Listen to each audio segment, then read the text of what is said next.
looping code, hollow gods in download mode. I scream in static, breathe in rust, and all I build will turn to dust.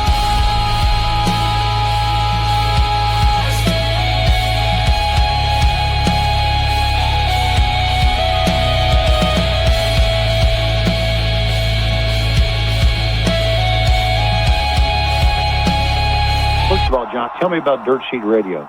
Am I talking to the Dirt Sheets here? What's up, everybody? It's John Escudero. I'm here with my boy Greg. Say what's up, Greg. Yo, John, did you hear? There's a big parade coming through the city tomorrow. I might have heard a little something about that. Whatever's left of the city, anyway. No, that's awesome. It was very cool. Very cool last week to see New York City win that championship like that. I felt jealous. I was so mad to be home, like not home. This is the worst time to be 3,000 miles away. Like, There's a very funny discussion that came out of it that even you'll appreciate, which was the idea that like unlike baseball and football and even hockey, the Knicks are the only team that run unopposed in New York City. And some of you might say, well, what about the Brooklyn Nets? And if you ask the New Yorker youth, their answer would be, what the fuck about the Brooklyn Nets? Those motherfuckers are from New Jersey. Those are transplants. We don't know them. oh, that's fucking great. We don't care that Jay-Z bought it. I'm like, I see you wearing a Yeet Knicks shirt, and I realize that's probably the last time they'll ever make non-Danhausen WWE Knicks merchandise. Probably. Although it's funny in that sense too, because obviously the Danhausen, is it Champhausen shirts?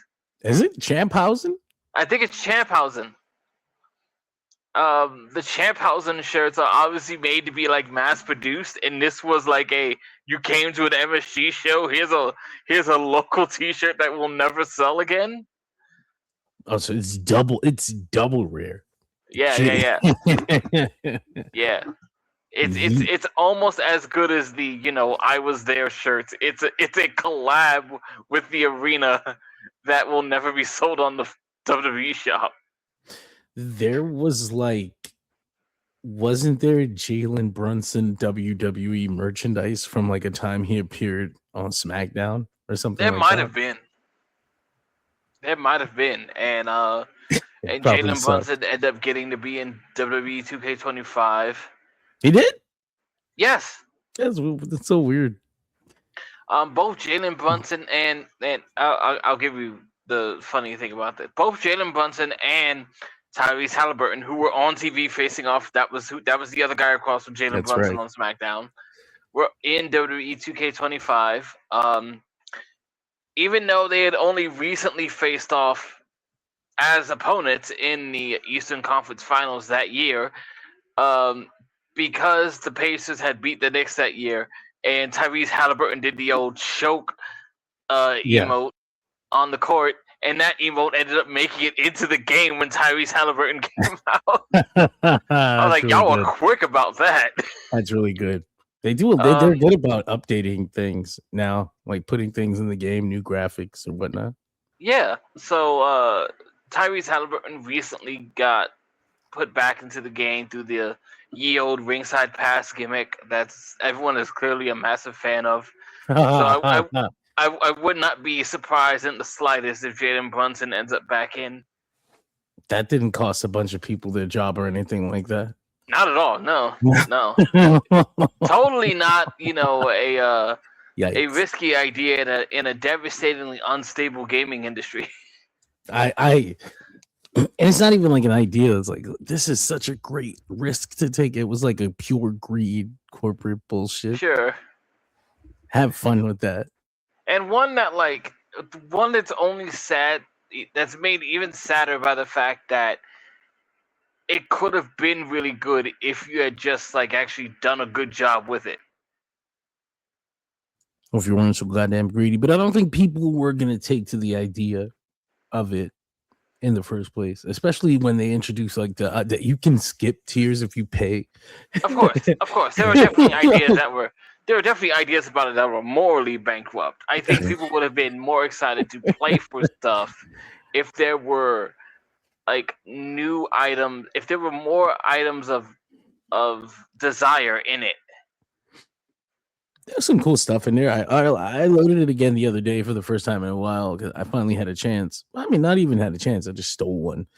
I was actually, I'm not even gonna say it on air, but I was in a funk. I was like, "Fuck this! I'm not going to work. I'm not doing anything. I'm gonna play a video game. I'm gonna take a nap." I feel that. And I loaded it up, and I had to like take a while to like unlock to like click everything because they made it easy once they gave up on the ringside pass. They were like, okay, we'll just give you everything. We're gonna put everything in the first tier. Yeah, like shut up. You know, you can have it all. Just take it all, except for like the last couple of things you have to play for. Yeah. They were so mad they didn't give you an option to collect it all at once. They made you click each and every one. It was like 600 things I had to press X on. I was like, this is taking 40, 50 minutes to unlock everything in the ringside pass. Motherfuckers. Nobody lost their jobs over this. No. Not at all. Unfortunately, they did. They really did. For those who don't know, we're being sarcastic. Yeah. There was a big thing about layoffs, and WWE 2K team got hit harder than the NBA 2K team. Lots of finger pointing, as they said. Yeah, lots of people getting blamed for this disaster. A canceled Netflix WWE game. Excuse me. Had a chip in my throat. I almost died. I almost fucking died. Did you ever play the Netflix version of this game? I did not. Why does that exist? Why was there There's a lot of Netflix games. I don't know. That's so fucking weird. What does that I figured mean? it has something to do with their deal. There's a whole Netflix games thing, so I figured maybe that was part of that. Is it meant to be played with your TV remote? I have no fucking clue. That's fucking weird. Anyway, those things. I can't imagine it being played with your TV remote, and I say that in the sense that, like, this was a game that they tried to set up people to play against AJ Styles, and AJ Styles was just like, bro, this game's too complex for me.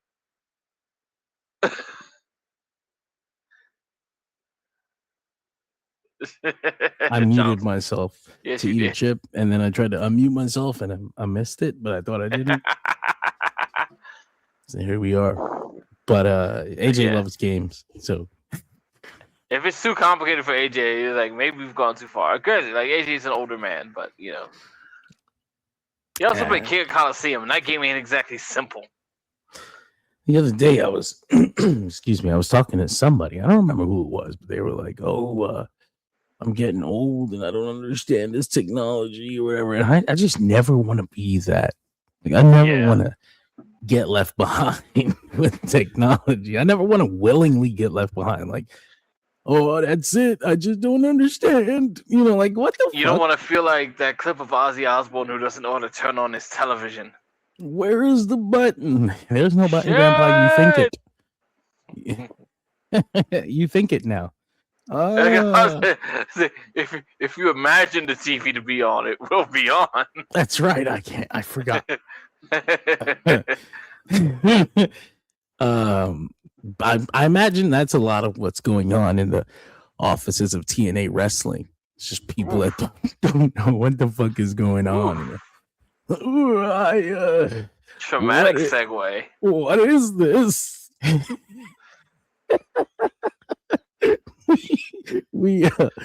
It's rough up there. Yes. So, according to me and you, it is something we had already predicted. If you ask me, anybody with a brain would have predicted this. Anybody in wrestling who knows wrestling. Yeah. He could have predicted this. From day one, excuse me, I got something stuck in my fucking throat. I can't get it out. Probably Is it a merger? It's my fault. Well, from day one, I watched the episode of TNA. Well, fuck day one, day negative like 100 when they started their partnership with WWE. We were suspicious at best. Okay, there was an attempt to sell TNA to the Fertitas, or one of them. Anyway, right? The guys who used to own UFC. Yeah. I don't remember which one. Maybe Lorenzo. And I don't know. It didn't happen for whatever reason, but the idea was that WWE wanted someone that they were cool with to own it so that they can make decisions, but it wouldn't be theirs. And that was like, it didn't come through the way they wanted, but they ended up working something out with Carlos Silva.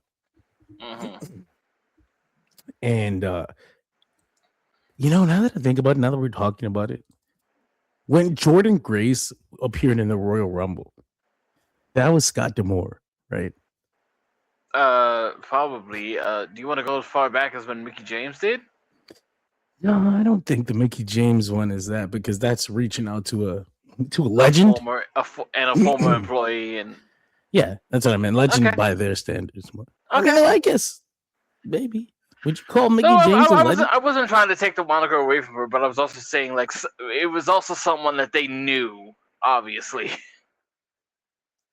Yeah, the Jordan Grace thing was they knew and they trusted and all that. Like Mickey James it's just Mickey James. Yeah, so Jordan Grace had appeared in the Rumble a couple times, under Scott D'Amore once, but I think she appeared under Carlos Silva too. Okay. My point was, they got this Carlos Silva guy. They didn't get him. He was part of Anthem. He's already kind of in charge, and he took over after Scott D'Amore, and people were not happy with him in the beginning, in the first place. It didn't help that they were also very happy with Scott D'Amore, so anybody who came after was going to be seen as, you know. Fans were happy. Wrestlers were happy. It didn't turn out well, but WWE had this guy. They had meetings with him, and he kind of got under the thumb. And he was like, hell yeah, these guys can help us get a TV deal or whatever. On the outside. On the inside, this guy had like a reputation for being good at cleaning up the books before sale or whatever. So people were suspicious. And also, TNA had been on the Endeavor streaming service. Remember when that happened? Remember they were like, oh, TNA's gonna be streaming on Endeavor. And it was like, oh, vaguely, yeah. Well, that's interesting, because that's the people that own TKO, the people that own WWE. So there was clearly something between Anthem and Endeavor, Harry Emanuel. This guy, Carlos Silva, if you want to hear my theory, he's starstruck by Harry Emanuel. He will do whatever it takes to be on this guy's good side. It's Harry Emanuel. Man, he's a legendary fucking businessman. He's been everywhere. He has political power. I want to be just like him. He comes out looking like he's looking like a little lapdog. He looks like a cuck. So I said he's like Jim Herd, but he's worse. Like a cuck Jim Herd. You know, yes, I saw you say that in your fucking lucha mask.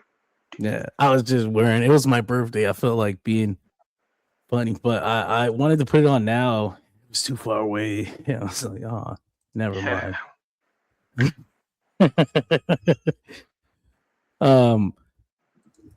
So now it appears fuck, where was I? He joined WWE. He's a little lapdog following around Ari Emanuel. He lets them take his titles. He lets them take his wrestlers. None of this stuff matters because it got us a deal on AMC, right? We're gonna look good when we sell this thing. We're on television or whatever. There are shadows of the old Ring of Honor problem where WWE talent seemed to be dominating the storylines in TNA. Yeah, that happened. Trick Williams was like world champion. And he like beat Santana in a moment where it would have been better for him to win. But I guess those things are things that are only glaring to like wrestling fans. or whatever. Because when you look at it, if they're trying to sell this company, he got the TV deal. Ratings suck though, so they're gonna have to try to sell it fast while they're still on TV, so that it looks like they're a good product. So I don't know. Now, I guess since November, there have been at least 17 wrestlers who have been released or asked for their release. The latest weren't wrestlers. They were like Tessa Blanchard, Tommy Dreamer, creative, Sammy Callahan, producer. That was just in the last couple days. But if you want to go back, you go as far as in the last year at 17. You got Matt Cardona, Ace Austin, Sammy Callahan, Speedball, Myla Grace, Steve Macklin, Tommy Dreamer, Tessa Blanchard, Josh Matthews, Gail Kim, Danny Luna, The Inspiration, Jake Something, Mance Warner, Steph DeLander, Joe Hendry. All these people gone from TNA. I think last week was Steve Macklin and Myla Grace. They asked for their release. They got it this week. Tessa was told by TNA that she can either choose to be a TNA wrestler or she can be a CMLL wrestler. What do you think she's gonna choose? You know, like, I can stick with my beautiful, voluptuous Latina girlfriend, or my cheap white side hoe, skinny, thin lips, no ass. Just doesn't cook for me. Really, Ludwig Kaiser out of this. Yeah. I'm going to Mexico. She get the fuck out of there. Tommy Dreamer was on creative for the past 10 years, but I had said like Tommy Dreamer and Delirious, they need to go. They suck. You know, like, their ideas for wrestling are old, whatever. But Delirious keeps his job and he gets to head up creative. And Delirious sucks, bro.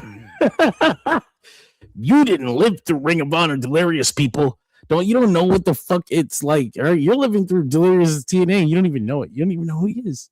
You don't know Hunter Johnson, but that man is evil. I love the whole thing about like, wow, maybe all that stuff that we blamed on Jim Cornette was actually Delirious. Yeah, but Jim Cornette had his own boring ass ideals too, and you know when it's Jim Cornette. Like, yes, Jim Cornette and the fucking MMA reject shit. I thought we liked Davey Richards. I like Davey Richards, and then he extended that shit to the point where they were making fun of it on their own show, and it was getting over. It helped Kevin Steen get over to shit on the whole angle because Jim Cornette had dragged it out for so long, and even in the end of it, in fairness, Jim Cornette was only show. Jim Where Cornette I was fell only... asleep watching that fucking tag match. That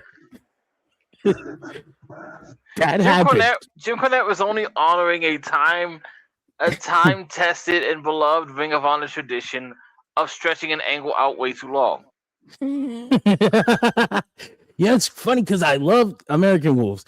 I loved Davey Richards, Eddie Edwards matches. I loved when the Roddy Strong stole the world championship out of nowhere. He wasn't even in the feud, and he fucking took the belt. And it was like, what's going on?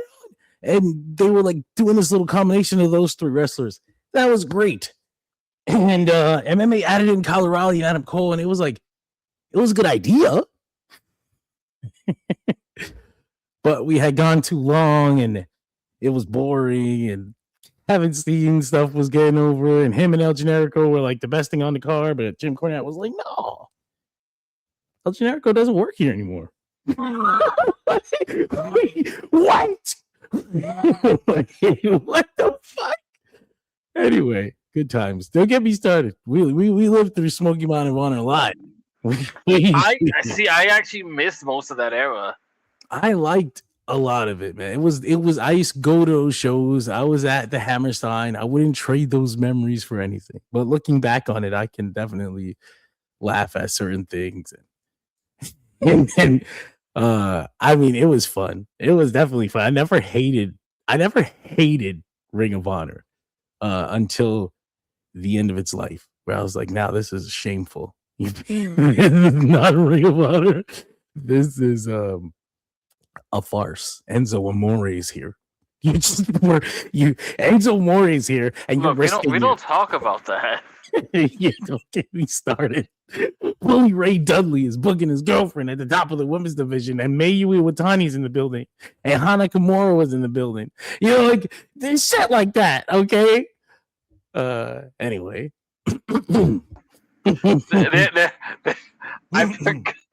I forgot who said it, but somebody's mentioned it. Like there was a time where like the Beautiful People's theme was like had the same effect on viewers as like the My World theme song.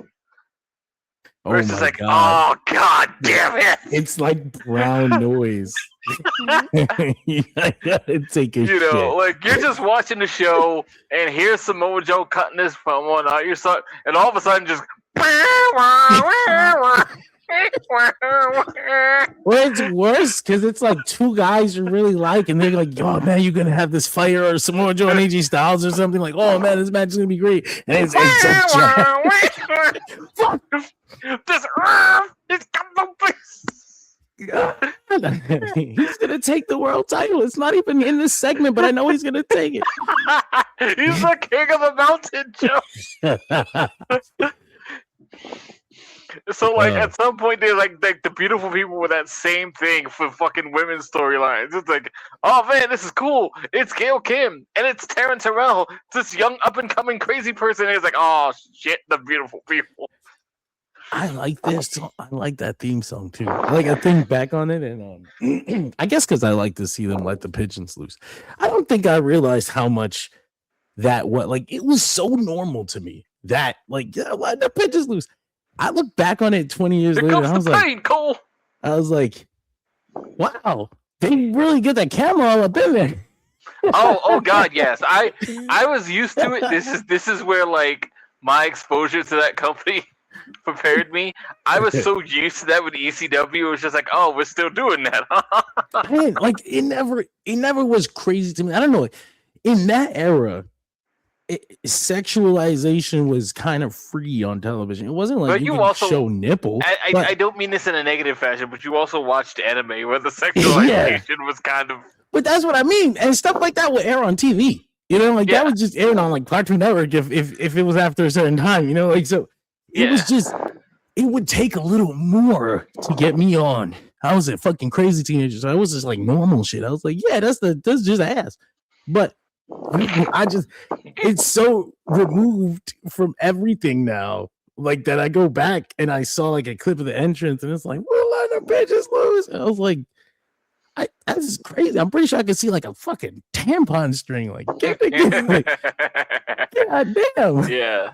It's crazy to me to think that like unlike Velvet Sky, I feel like at one point Angel Martinez was actually like people actually thought she had promise. Is that's not the Angelina Love. Oh, okay, yeah. You fucked me up. I was thinking of that one girl. God, I forgot who she was. Not she was with the vampire dude in ECW or whatever. Oh, Shelly Martinez. There you go. Yeah, that's who I was thinking of. No, that's right. Angelina Love. Yeah, that's right. She's like she was with Davey Richards, or is she? Like they're together? I don't know anything about. That's an interesting pair. Something in my head put them together for some reason. I don't know. I'm like, that's strange. I hope they work together in TNA. No. That's funny. Well, we're reminiscing on times where TNA was actually fun to watch. Now, it had its problems, but you look back on it. Jeff Jarrett came out. No, it was fun. Those days were fun. I don't know if anybody there, can. there were good times. I harp on it because it's special to me, but the 2000s were a special time. Yeah. I've across all companies, there was things I enjoyed back then. Yeah. But Yeah, WWE like even mostly if sucked. WWE was creatively kind of not always great, like there was Brock Lesnar and Kurt Angle and Eddie Guerrero and Edge and Rey Mysterio, like Well, those years they were pretty fucking good, Greg. I mean, you're doing like they were actually kind of kicking at that. I have to remind myself that like that Dawn Marie and Tori Wilson's dad was an Angle on the same show. Yeah, it happened, but it was it didn't matter because the rest of the show held up. Like it was like, okay, now we do this stupid shit, we get it out the way or whatever. It was so commonplace to on WWE. Like at least it's not as bad as on Raw. We killed Paul Bearer. That was when so like I feel like WrestleMania 20 was the end of the good times. Of the good times. And like after WrestleMania 20, I'm personally nostalgic for like some 04, 05 things. Right. And then Lesnar left and but most of like 2004 was kind of wacky. Like 2004 SmackDown was rough. After they lost Lesnar, like they were scrambling. Like they had Eddie on top. They were doing the JBL thing. Which ended up being pretty good in the long run. And Eddie was like, I can't do this shit. Like, Eddie, what do you mean? We just got you over, bro. We need a top guy. No. Yeah. And to tie this all together as we go back before we go back to the whole actual TNA story, Lesnar leaving ends up being like the first spark in a massive boon that nobody would have seen coming for New Japan Pro Wrestling, because Brock Lesnar going over there, despite how not great it was for the shows, was a spark in actual attention to the Western audience, and people were just like, Brock Lesnar's doing what, where? Those were and you could like, there were people who could look up the Google searches back then and just see the spike in 2000, like what, 5? Yeah, especially because he was in a lawsuit with the WWE. Yeah, and he ignored it. Yeah, he just went to Japan and then he renamed his finisher The Verdict. Yep. To be a petty bitch. It was really fucking interesting. And for a lot of people, that was the first time they had heard of New Japan. Yeah. And it was like, oh shit, there's a place wrestlers like Brock Lesnar can just go to. Yeah.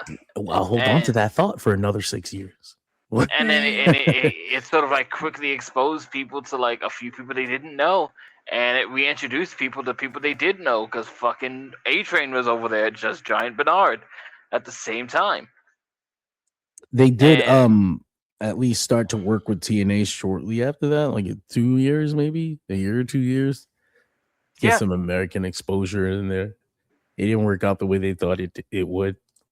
No, but it was the start of something that obviously became its own entity in the Wrestle Kingdom. We could go on. We should one day do an old school Japanese wrestling podcast, but someday where I fucking can fit it in a schedule. I wish I knew how to do it, where like the idea was for me, like we would both watch like not dueling, but like it would be the All Japan versus New Japan in the 90s stuff. We will put them on dual screens and air them like Raw and Nitro. And then like compare. But also I think a lot of that stuff would be a first time exposure for you as far as 90s New Japan. Yeah, the Three Musketeers stuff would be new for me. Yeah. I firmly chose my side in the 90s. Yeah.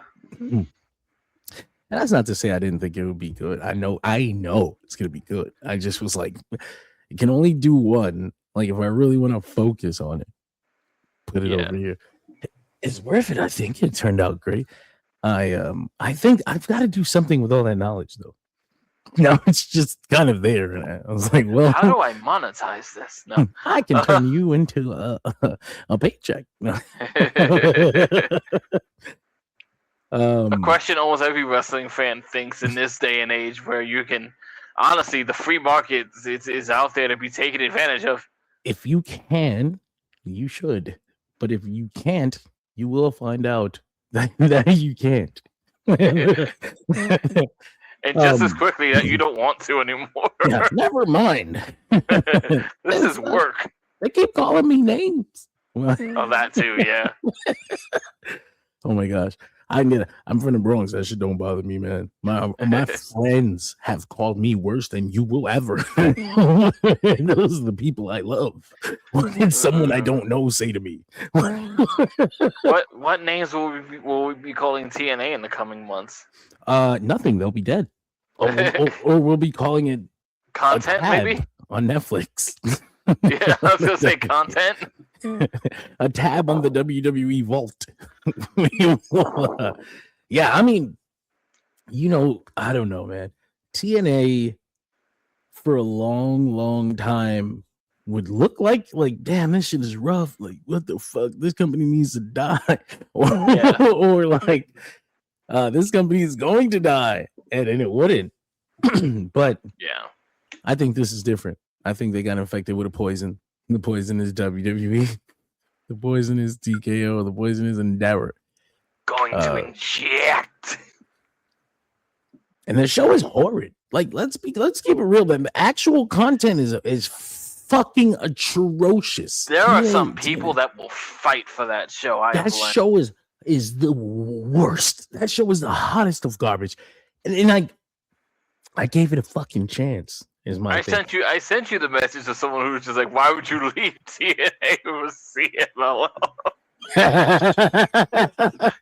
Yeah. Why would I go to the place that books me more, pays me more? I don't know. It's like I said, I gave him a chance. That premiere episode, I was like, this is theoretically when you would put your best foot forward. In front of a new audience, you got to show them what TNA is all about. And boy, did they show me what TNA was all about.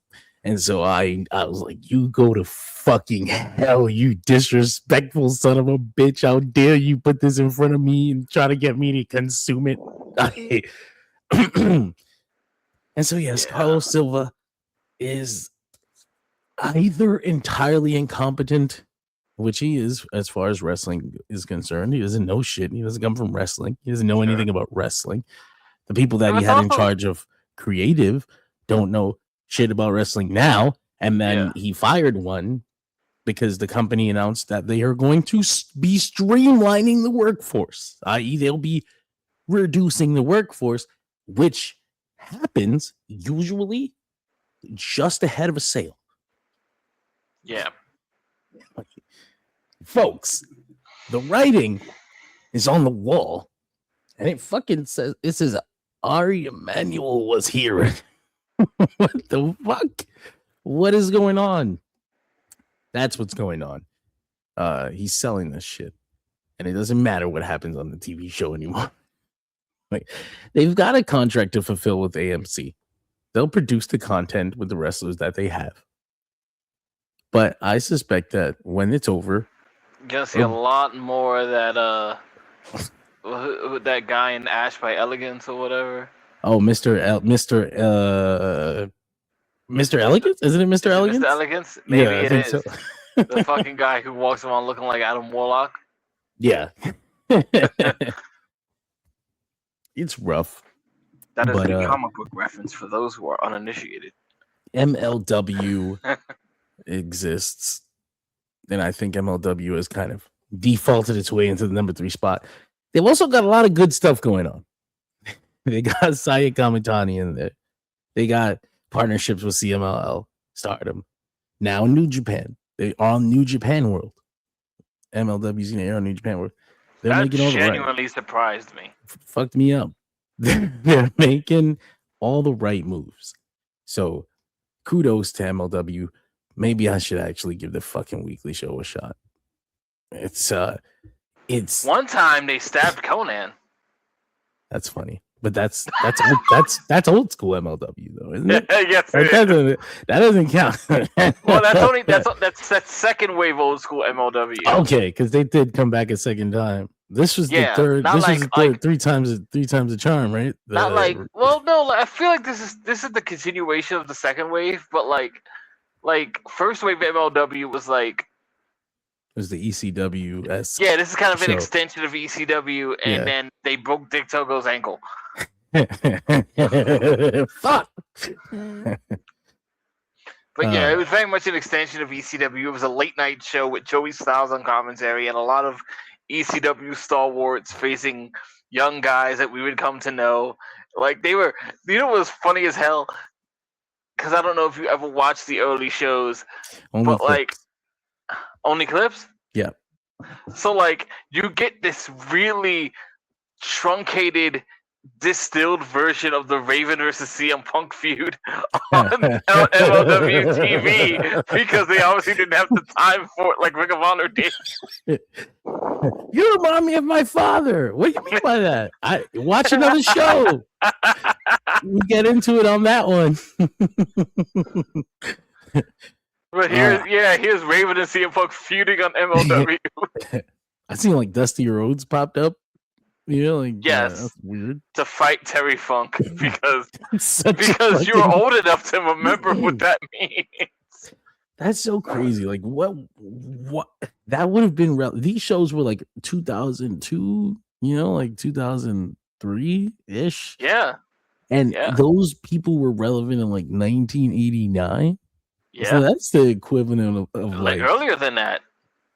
that's like fucking I would say there's probably people in WWE that have careers that long now though. That's why it doesn't count the same. Yeah. Like, that's the Yeah. difference. Like, I would go back 20 years and be like, wait, the fucking Miz is still there. Yeah. But even then, like Funk, we talk about the extension of ECW. Funk and Dusty are only relevant to a newer crowd because of those ECW, Yeah.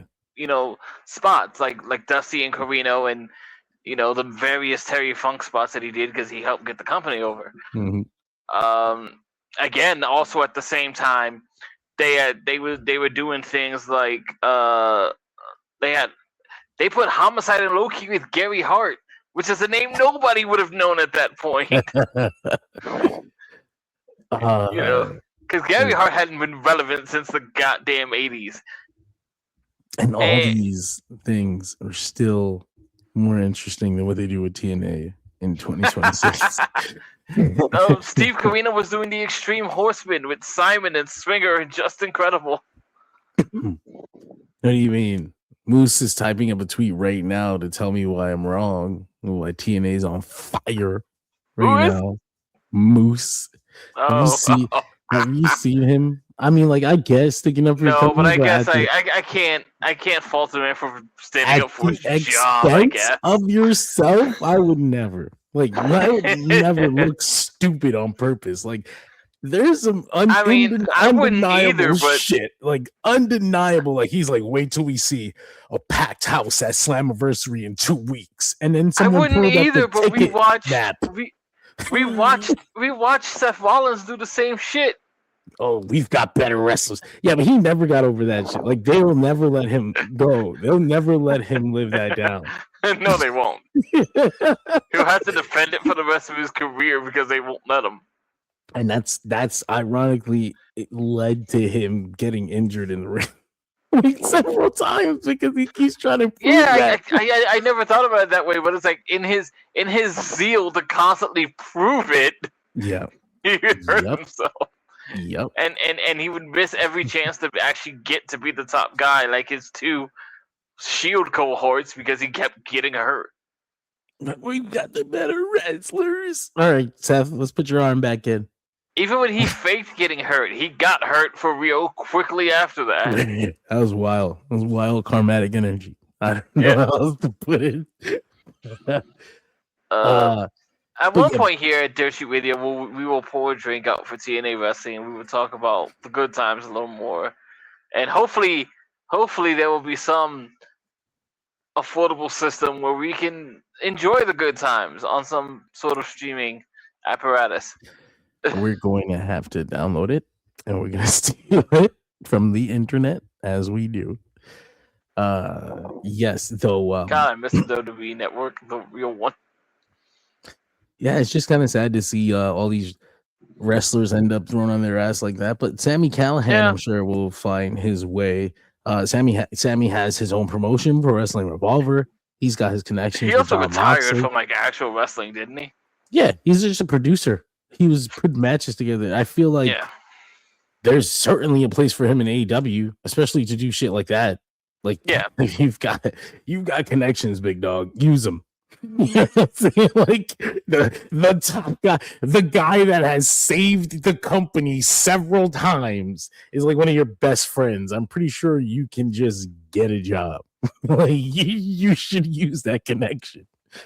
You'll be better off anyway, producing better shit instead of having to turn creative garbage into something worth watching. Probably an easier job to do. Yeah. Okay, we're gonna go book the fucking blood and guts match with hell yeah. Right. Out of my life. This is what I was made for. Oh shit. You'll be fine. Tommy Dreamer, I felt bad for him. That's I felt bad. I felt bad because I had been not calling for his job. Like I didn't want him to get fired. What the fuck? I was just like, we need some. I don't know. I'm not saying you were calling for his job, but I'm still surprised you felt bad. Because he was crying on he was like crying, like, oh my god, like this is rough. Oh, I thought he left. No, Greg, they all got fired. Okay. Not Tessa. Tessa was But like Tessa left and Macklin left, right? Yeah. The wrestlers left. Today, TNA announced they were going to be streamlining the workforce, and Sammy Callahan. Well, here's the fucked up thing: they had made an announcement about streamlining the workforce, and in the announcement, at the end of it, it said, "We give our well wishes to Tessa Blanchard, Tommy Dreamer, and the others." What the fuck? Right. And the others. Fuck, bro, that's the horrible. nameless others. What the fuck is that? This was fucked up. I was like, holy shit, this is rough. It's quitting time. I'm out of here. But yeah, Sammy like confirmed he got fired. He's like, I got a call thinking they were gonna offer me a spot in creative. They fired me. Which is honestly, that would have made sense to think like, oh fuck, they fired Tommy this morning. I just got a phone call. It's probably my time. They were like, no, sir, you don't have a job. Whoa, what the fuck? They were talking about bringing in Road Dogg as a replacement, but then the company announced streamlining the workforce. So I'm like, you're not gonna pay Road Dogg. We're gonna bring in Road Dogg to help Delirious book the show. Oh my god! Can you imagine those two even trying to talk? Actually, that's hilarious. You didn't know? No, I did not. Have you ever seen me wrestle? Yeah. We've also got some other things to talk about tonight, like Greg. I really like the idea of a pro wrestling company that has I like the idea of that too. All these partnerships with other pro wrestling companies, and they share talent and they mix and match here, and my peanut butter's in your chocolate and all that stuff. Yes. I love that shit. So the concept of a yearly show, I believe that was called Wrestle Kingdom once, but the thing about Japanese politics is that it's very, very fucking hard to keep up. But it's been working out pretty well here in America lately. Yes. And so the idea of a show once a year that celebrates all these partnerships by bringing in talent from all the companies is something that I will never let go of. However, This year's show, John's a big fan of All Together.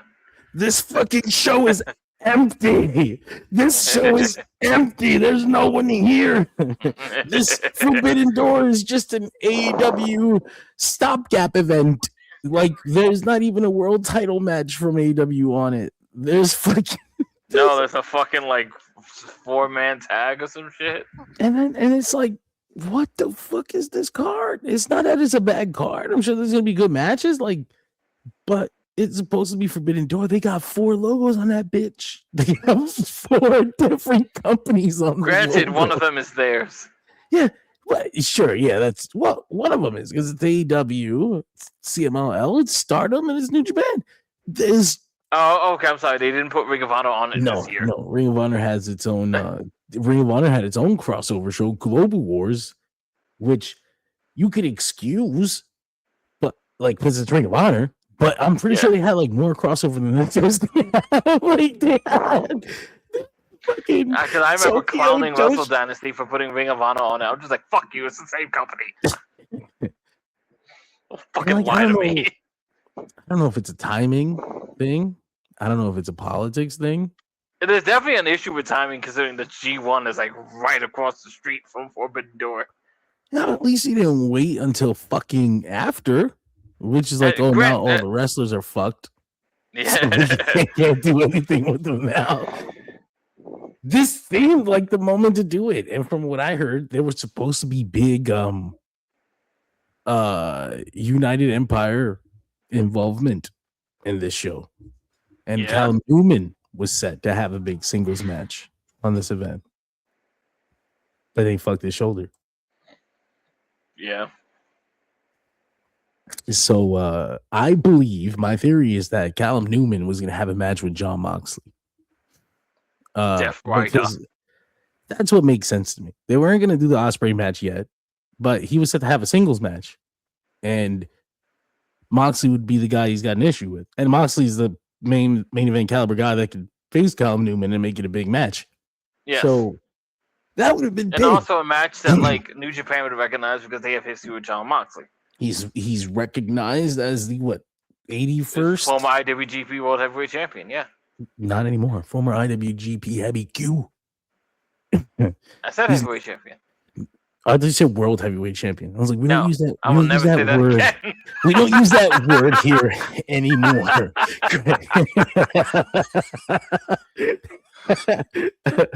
He's in the video now. I almost, despite the fact that, like, despite the sake for the sake of authenticity, I was willing to let them Photoshop those pictures with the fucking V4 belt. I'm just saying, if they did, I wouldn't have said anything. New Japan, it's okay. We will. I will take that Men in Black fucking memory eraser blast. Look right here, please. Easy peasy.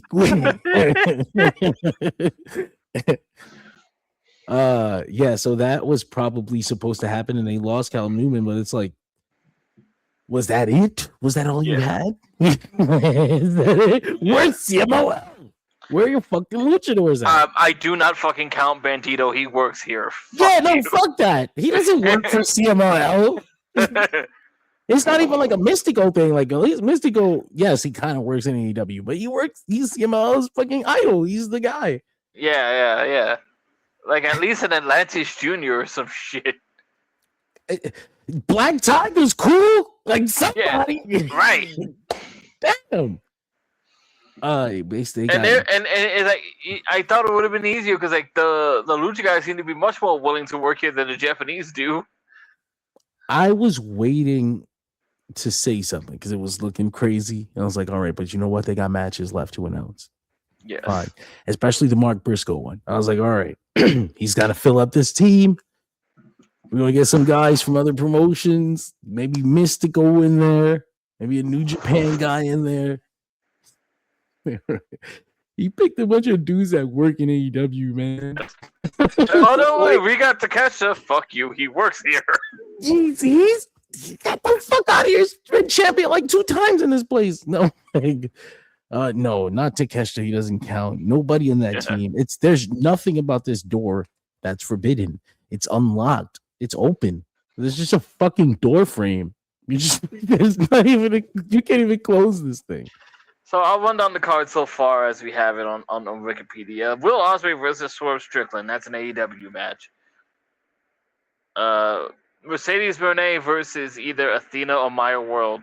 That is at best a AEW versus Ring of Honor match. It just doesn't count because we own both promotions. Yes, does not count.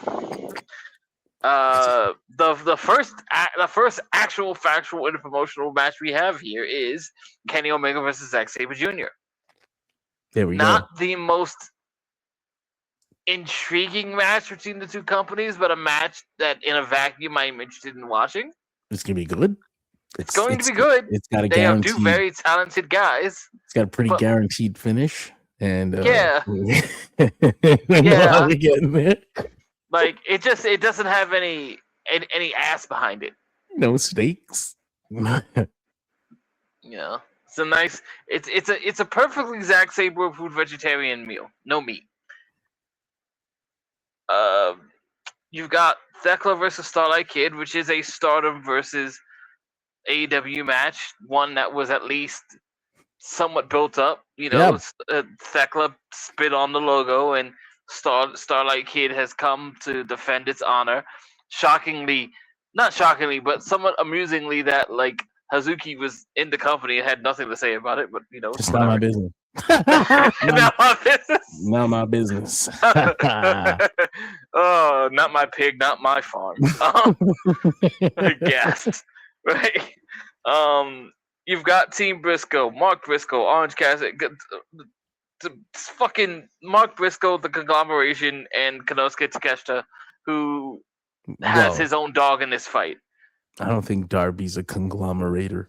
That's true. Yeah, Darby Allin's right under that. Yeah. So, Mark Briscoe, Orange Cassidy, Roderick Strong, Kyle O'Reilly, Konosuke Takeshita, and Darby Allin versus MJF and various members of the Don Callis family, who are certainly happy to be there, except for Andrade. And Kyle Fletcher, apparently. Yeah. It's also an AEW match, though, through and through. This match has seemingly no ass, except for the fact that, like, if all of Team Briscoe win, Mark Briscoe gets a title shot. That's friendship. Sure. Hey, if you don't have Greg, I would do it for you. I guess like this match is just a few steps away from being blood and guts, but like, and really, it came together. It feels like they were like, we would do blood and guts if we could. Yeah. It's like I said, it's like a stopgap for other feuds. Like they're gonna intercross in here. It's kind of like a fucking Survivor Series-esque thing, but and like you'd think there would be a whole point to doing something with MJF and New Japan because he has badmouthed that company on several occasions, and I think he has yet to be forced to pay for those sins. Tanahashi tried, but he was old. The next match is Jon Moxley versus Bandito, which, as you said, is an AEW match. I don't give a fuck what you gotta say. For the AEW Continental Championship, cool, whatever. Moxley's gonna win. And then you have Copen Cage versus the Dogs, which, sure. I mean, it's a fine match. I just, again, every time they announced a match without involvement from another promotion, I was like highly disappointed. Like, why are there any AEW matches on a show like this? Like, it should have all been into promotion if you want to talk about some real shit. But especially when you got 4 promotions, like, you're not talking about just New Japan. Okay, let's say just New Japan can't send over enough guys to support something like that. Fine. But you're talking like 4 fucking promotions? 4 promotions can send over enough people to support that. But haven't you heard? Yoda doesn't want to fucking do it. Well, stay a pussy ass in Japan then. I don't want to defend the title. Then don't. Then have a fucking exhibition match, champ. You know, like, it'd be fine. It is what it I, is. I deeply amused at the yearly like AEW keeps doing dumb shit with our belt. The fuck. They were heatless matches at best. I think actually I like Jon Moxley versus Tanahashi. There's no belt Sure. involved in that though. I was thinking of something else. When he was champion, he defended against Naito. I thought that was good. In which, Will Ospreay went out of his way to make a whole like 2-pronged reply to it, which I was like, oh cool, maybe this will go somewhere. Yeah, no, he just was mad. Bro. I think because I guess the thing about Yoda Tsuji is like he's legitimately not gonna be involved in the show. So when he says those things, it's like he's shooting then. If he's shooting, then Osprey is like, well, I love this place actually. Let me tell you why you're wrong. Yeah. And it's what I mean, I thought I thought it was mostly interesting that Osprey was like tweeting these things from like his wedding. Like shortly after, like that man, he loves wrestling. You gotta say. Although, like on some level, like it was on some level too. It's like it was a very kayfabe tweet. Yeah, they you gotta keep it cordial, Not only so much cordial, but it's cordial. When you can keep kayfabe, that's wrestler cordial. I guess I say cordial in a sense that like he says things that are obviously not true. Which in the sense of just like, oh, like I challenged wrestlers from all over the world, bro. Like, no, you didn't. These aren't real fights. The fuck are you talking about? That's what I mean. But that's what I mean. Like, you have to be able to communicate what you want to communicate while also being respectful, especially when it's like Japan. Like you don't want to completely blast the fucking wall of kayfabe or whatever.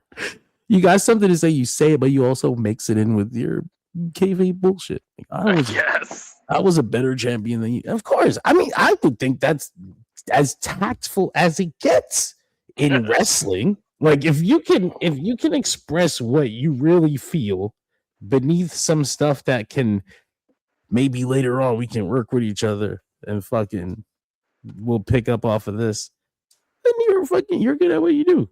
And then you could, that's like what MJF does almost in those interviews where he's like kind of shooting and then mixing back and forth with his but I'm also the best champion, nobody can beat me, yada yada bullshit. The thing with MJF is like he is like obnoxiously heelish when he says stupid shit. I mean, yeah, there's that. That certainly helps it along. But I mean more like the idea that you could say something you really mean and then immediately weave it with some kayfabe bullshit. Like some completely and it sounds like one coherent, like train of thought. Like one thing. It's I guess it's like wrestler censorship if you're good at it. If you're really good. If you're not, then you just shoot like a fucking idiot with a muffin in your mouth. Work yourself into a shoot, brother. Where were we? We were talking about Forbidden Door. Yeah. So I know that there's supposed to be some CMLL involvement. Like I know that. I don't know how much time we have left to set it up. I thought for certain that Mystico or someone would have been in Mark Briscoe's team. Yeah, 10 days. But Mystico accepted Sammy Guevara's challenge. Sammy Guevara and Beast Morto's challenge for the Ring of Honor tag team to defend the Ring of Honor tag team championships. Okay. He said he's going to bring CMLL's best. He didn't say who it was. I think that means they don't know. Wait, Sammy and Beast are champions? Ring of Honor tag titles, yep. Oh, okay. They defended against Los Villanos last week in a very good match. Yes, I heard something about how Los Villanos have made multiple title challenges and lost all 4 of them. one of them is like clearly much better than the other one though. Like, of the 2 Villanos? yeah. Oh, okay. Damn. I mean, it's not like Eho sucks. He doesn't. But Junior is just, I mean, yeah, he's just better. Clearly the guy. Yeah, he's just like the guy. You want to go with that one. That's why he would have had the Atlantis match. Yeah. And they lost, which some people were mad. Like some lucha guys were like, "Oh God, look, there they go." But it's clear to me now that they were just setting up for Mystico to take that belt. Mystico and whoever, probably Neon or Mascara Dorada. Sky Team. Mascara right? Dorada makes sense. They're all Sky Team. Yeah. So that's gonna happen, and then I imagine that they will defend the titles at Forbidden Door. But if it's in a fucking pre-show or some bullshit, man, and I know it's gonna be because it's the Ring of Honor pre-show bullshit. It's the Ring of Honor tag titles. Why are you putting that on the card? It's like, you fucking pieces of shit. Anyway, good. But as you said, Ring of Honor is a place they just sort of despairingly put the foreign talent on. They've done it less than I wanted to lately, but it was like sort of Ring of Honor sort of molding back into like dark, and which is fine. Like I actually prefer it in that format, but I like they do what they can when they can. Like when people are available, they're on there. When they, as like Saray came over and she wasn't cleared, and she brought over Takomi, and she didn't get booked, so they put her on the Ring of Honor show. They're like, "Oh yeah, we'll put you on this." That's cool. But yeah, give me one quick second. There was some conversation about how AEW fumbled Danhausen, and I was like, in a way, that's true, but it's not as simple as that. I just don't believe that. Even when they signed him, I didn't believe he was a good fit for the company. I don't think they ever would have utilized him in the way that WWE uses him. I mean, look at what WWE does with him. The segments he's gone, and that's the kind of thing that they do here. The fucking fans, AEW fans, will crucify Tony Khan for that shit if he put that on every week.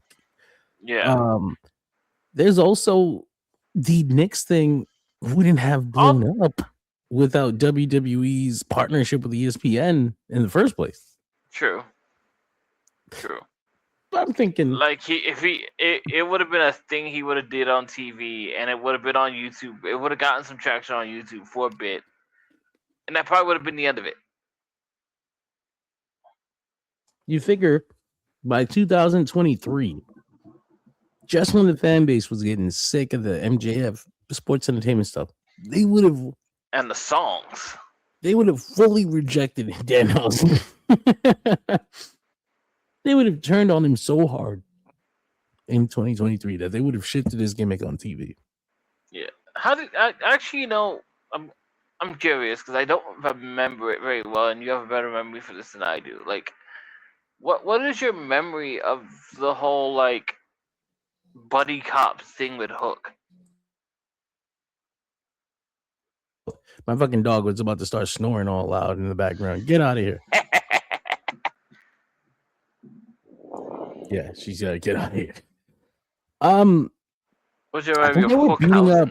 They were beating out Hook. I mean, they were beating up Danhausen, and I think Hook came out and saved him. And he like offered him some chips. And that was it. Yeah. And they were like a team. And they just did stuff together, and they were over as fuck. And I mean, in the end, I think the only reason they killed it was because they didn't want to keep using Danhausen. I guess the question is like, Gigi, get out of here. You're not gonna sleep here. Go. Yeah, I guess in the end, the idea that they fumbled him is like they didn't know he would make so much money, and now it's like Stone Cold Steve Austin, WCW. Like, oh, he just sucks. Let him go, and then he goes to WWF and becomes a star. Like they were very aware that he could make money for them, and did not want to use him. Yeah. Like they were very adamant about not using him. I also compare that to stuff like, I love when people talk about oh man, like like Will Smith really missed the bag by saying no to the Matrix, but like the Matrix is probably not the movie you think it is with Will Smith. No, the what was it, Inception, where he's like, I didn't understand the script or whatever. He did turn down that one as well, yeah. And he turned down Margot Robbie. Now that is a fumble. Hey now. That's a fumble. But that's what I mean. Like you could say like, oh man, like look how much money he lost on that decision. But like maybe it doesn't make the money it does with Will Smith because like it's a different actor and like it's not like sometimes something like that it worked because someone said no. Something about me. It's something about Keanu Reeves and that like deadpan delivery for Neo. Yeah. Like I don't know if Will Smith does that for Neo. No. I think his Neo is a bit comedic. I think his Neo chases the white rabbit and makes jokes about it. You know, like yeah. I think the Will Smith personality is almost inescapable, and I think as he's gotten older and probably become a more mature actor, I think he's gotten better at like pushing that down when he has to. You're not getting Pursuit of Happiness Will Smith in 1998. No. You know, right? No, you're not. You're not. Absolutely not. And like his agents probably wouldn't have let him because that was the Will Smith that made money. Wild Wild West. This is what we'll do, Will. Yeah. We got this. By the way, I love Wild Wild West. I know it's not very good, but I love it. I dig it. I dug it. I was down. I didn't like the big mechanical spider, but it was fine. It wasn't as bad as like a real spider.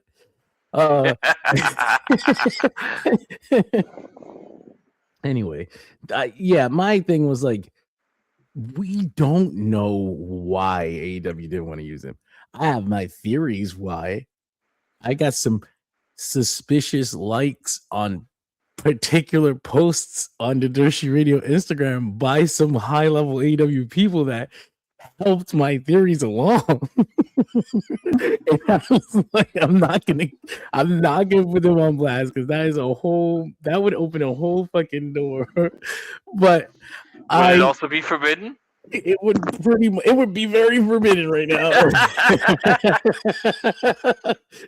But I do believe there was a personal divide there. Sure. Like there was something more than business because one, they knew he was a top merch seller.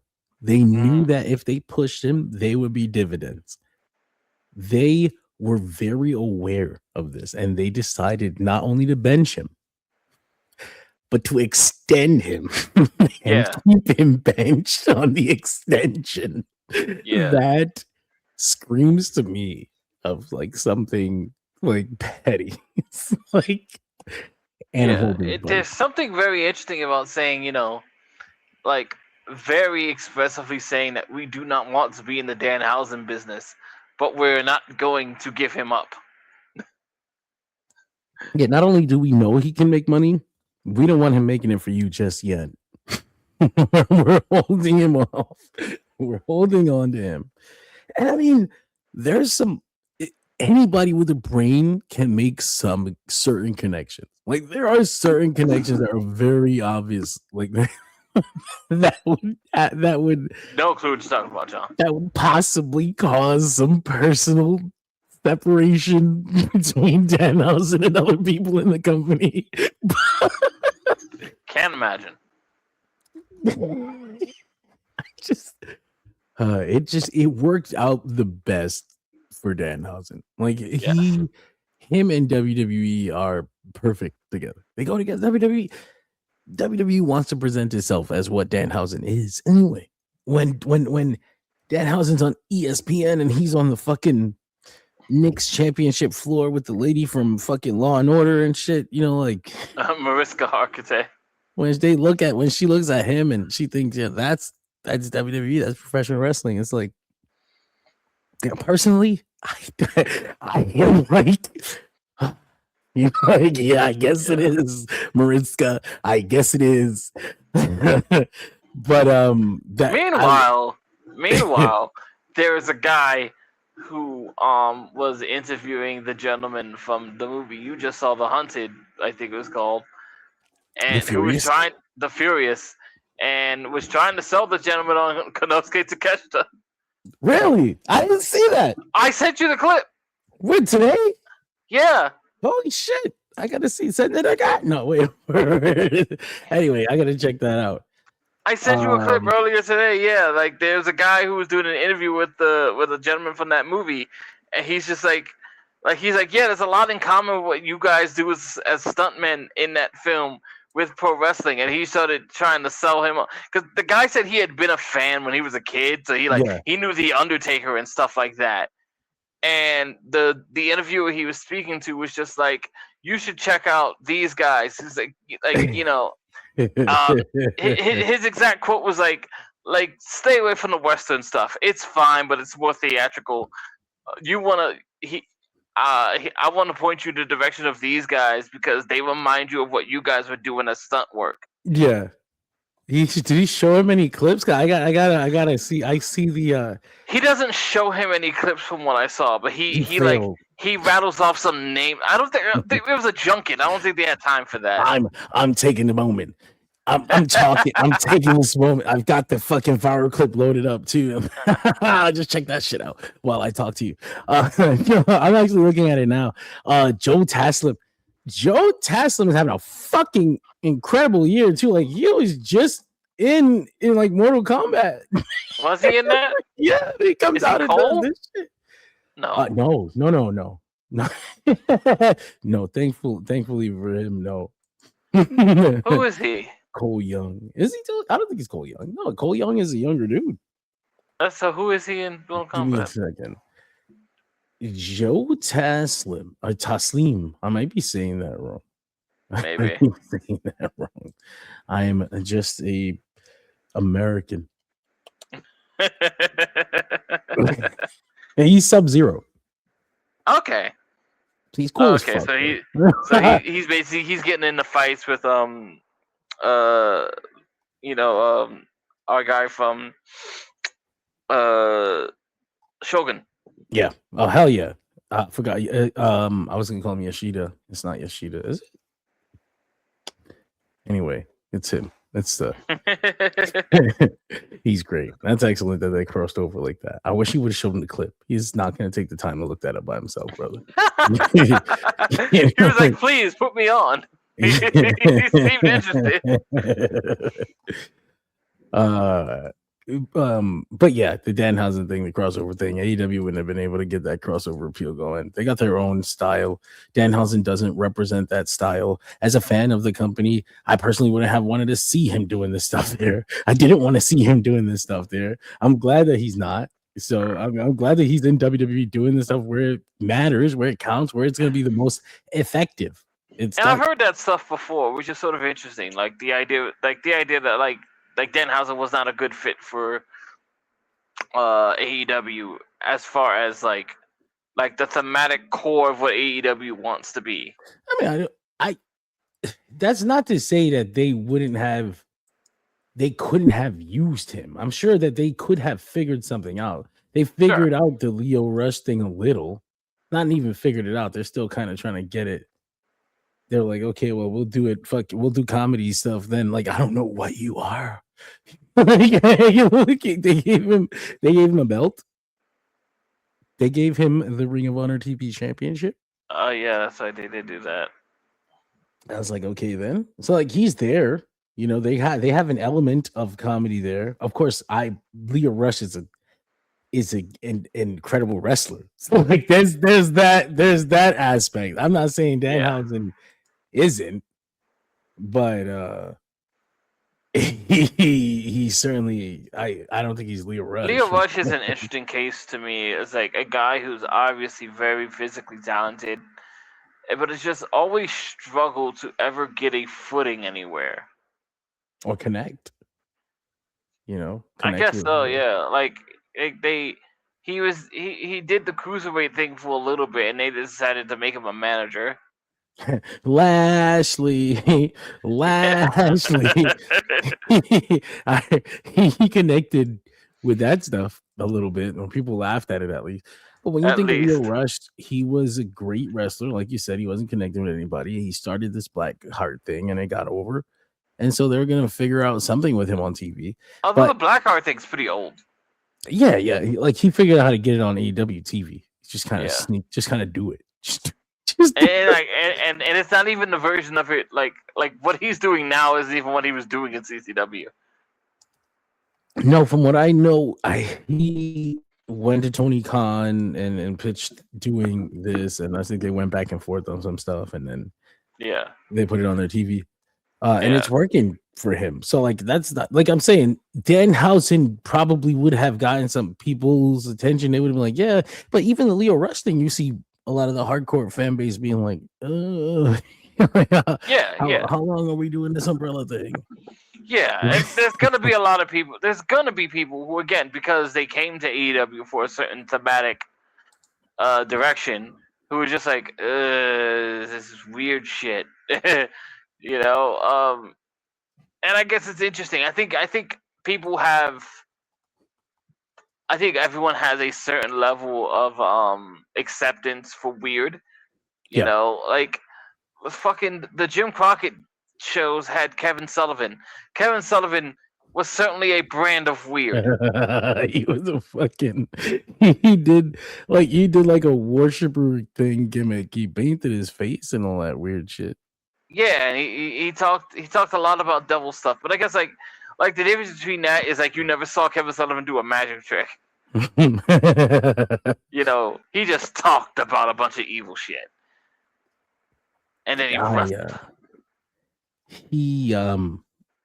Like I said, and even the Leo Rush thing, I don't think it's gonna last long. Like I think they're gonna use it and they're gonna be like, okay, we've gotten what we got out of it.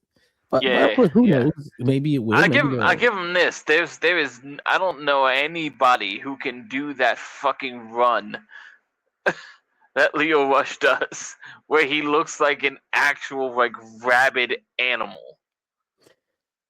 I'm just not, like I said, as a fan, I don't come, like you said, I don't come to AEW for Danhausen shit for fucking even the Leo Rush stuff. But look like fucking Gollum. As long as he's just a weirdo, like let's keep him as a weirdo. Then just don't give him any magic fucking powers. I don't want him out here cursing people. Are you going to be upset the first time he takes like the power bomb off the ladder and then just bounces to his feet? I can't wait for that. People are gonna be so angry. Like, what is going on? We've been here before, man. What a weekend that was. People talking about that for days. Yeah. I remember that bullshit. I don't know. I thought it was what it was. He was supposed to be like crazy or something, right? I don't know. He's fucking Blackheart, Leo Rush. He's not normal. It's like I said, there are things people are willing to accept that others aren't, and I think some other people think some other ideas should be protected. I know I'm a fucking curmudgeon about some things. I hate that Seth Rollins just kind of like no sells the superplex. It bothers the shit out of me. The Orange Cassidy thing in the beginning, I was like, this isn't what I come to AEW for. And then they really made that shit work for them, for this style, for the television show. And if you're telling me that Danhausen could have had some kind of development like that, maybe. I don't see it. Like, what kind of character arc does Danhausen have? Like, Sure. he discovers that he's a good wrestler without the paint or something. Like, I don't know. Like, what do you do? Like, the curses don't actually work. What do I do? What kind of story do you tell with Danhausen? Like, WWE is good to run a gimmick dry like that. Like, just do it over and over and over until it doesn't work anymore. which is kind of what Danhausen has been doing for years, just that gimmick. Thankfully, he got off of AWTV for so long that he created a hunger for it again. And if you're lucky, it's like The Undertaker, and the gimmick works forever. Even he had to make some tweaks. Like Danhausen's gonna have to make some tweaks. You're gonna have to put a teardrop under your eye or something. The Undertaker did hard time. Yeah, he stopped wearing makeup and just put a teardrop. He's so fucking stupid. What if I'm a biker or a fucking weird biker? I want to steal the boss's daughter. Listen, the biker days I think were needed for a bit. Yeah, but I feel like he was slowly headed there anyway. Like, he didn't just appear as American Badass. Like, oh my god, like his weird gothic self was more human than what he was selling before that. He was just a fucking. You think so? It was like a slow crawl towards. But he was like Super Devil Undertaker.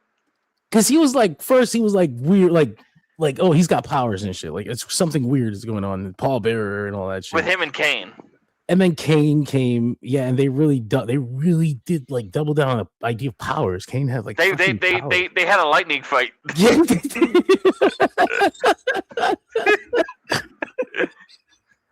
Look what I can do, man. And it's like shortly, maybe like a year later, 99, Taker starts just like he's like a gothic dude. He's like just a dude that's gothic and has like a gang. He's like a gothic biker gang. That's what the fuck the ministry. But like was. he embalmed fucking Midian and like turned him like Dennis Knight and turned him into the Midian. And whatever he did to Viscera. It reminds me of like powers that get mentioned and then never mentioned again. Like, you mean he can do that? Can he still do that? Like, if you watch Dragon Ball, there's a scene where Goku puts his hand on Krillin's head and just reads his memories. And they never talk about that again, and he never does that again. It's like, is he psychic? Like, did we ever talk about this? Can he still do that? Are you psychic? Can the Undertaker still steal people's souls? What I'm asking. Did you ever watch Yu Yu Hakusho? Of course, many times. There's those guys you love did an abridged on Yu Yu Hakusho, and the baby has a line that just says, "My powers are as vast as they are inconsistent." He's Jesus, though. He's supposed to have inconsistent powers. It's like the story. Yeah, that's good stuff. Undertaker. Where the fuck were we talking about? Jesus Christ, there was some Danhausen and like how far the gimmick can go. So yeah, it'll work for another few years. Hell, it'll work every time we go to Madison Square Garden now. Oh yeah, chewing for that. When Danhausen shows up at the Garden in July, whoo boy, it's fucking hero. Keys to the city. They gotta put him in Ben Stiller's new documentary. Yeah, if they don't, they're erasing history. They're trying to erase the part where the Knicks had to get uncursed first. And then when 12 in a row, 13. You know what's interesting? Like, I know wrestling fans know Danhausen did the uncursed thing, but like I don't know if it's as mainstream as we would like it to be. Like he was added to the they invited him. Like NBA knows what's going on. NBA made merchandise, like yeah. There's certainly money to be made. I don't think it's mainstream enough to show up in Ben Stiller's documentary. Is what I'm saying. I can understand that. I think they're gonna act like it didn't happen. I think there's a small possibility that Ben Stiller, the comedy guy, would see a novelty in talking about it, but for the most part, there's a real chance it doesn't show up. If he even knows, is my thing. Like, do they know? I think he would. I think Ben Stiller would wonder why the face paint guy is there. Because there was a video where they were outside of Madison Square Garden for the last Knicks game there before they won in San Antonio. Yes. And they were handing out Game Knicks 4.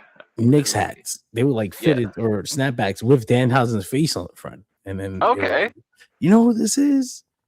And it was like, that's the curse guy. And I was like, we got the spirit. But it was clear that they didn't get as many people as they wanted. I was like, was he on ESPN before they won? Yeah, he was on With Stephen A. Smith? He was on with Stephen A. Smith, and he cursed the Knicks first. And then they lost a couple times. And then people paid him in a cameo to say that he uncursed them. And then he was like, so that was like the 2 losses to Atlanta, and yeah, and then the win streak began. Yeah. So like he lucked into the greatest situation ever, at least as far as like his job and getting opportunities to do ESPN stuff, and like that's all cool as shit. I know WWE fans in New York will love Danhausen. I just was wondering when they announced that Ben Stiller thing, and like he does his documentary, and then Danhausen doesn't show up in it. Like, that's gonna be like the end, right? the end of the gimmick. Like, it's over. The Knicks connection is gone. They didn't put me in the documentary. My part in history has been erased. You're like, no. And on the other side of that, if he does show up in the documentary, he's cemented as part of history. Yeah, like no matter what his WWE career is, there will be that Knicks documentary that shows this fucking weird little pro wrestler. I hope he does show up in it. I mean, that'd be a cool thing for us. I'd be happy for him. That'd be interesting. Yeah. But as far as things that were on the docket, because that one wasn't, that's just something that came to my mind. way to make up for a mad debut. That debut was so horrible. And I'm glad it turned out okay, but holy shit, that was all time bad. My AEW has quickly become a destination for independent wrestling. Okay. Unlike the website Independent Wrestling. Remember Flow Slam? Yes. They've been trying to do something like this for years. Triller came out. Triller basically became a platform. I think Independent Wrestling TV does so run though. They have some things.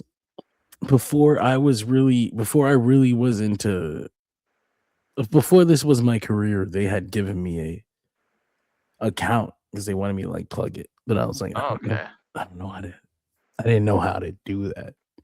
I was like, I don't know, bro. I don't know these people.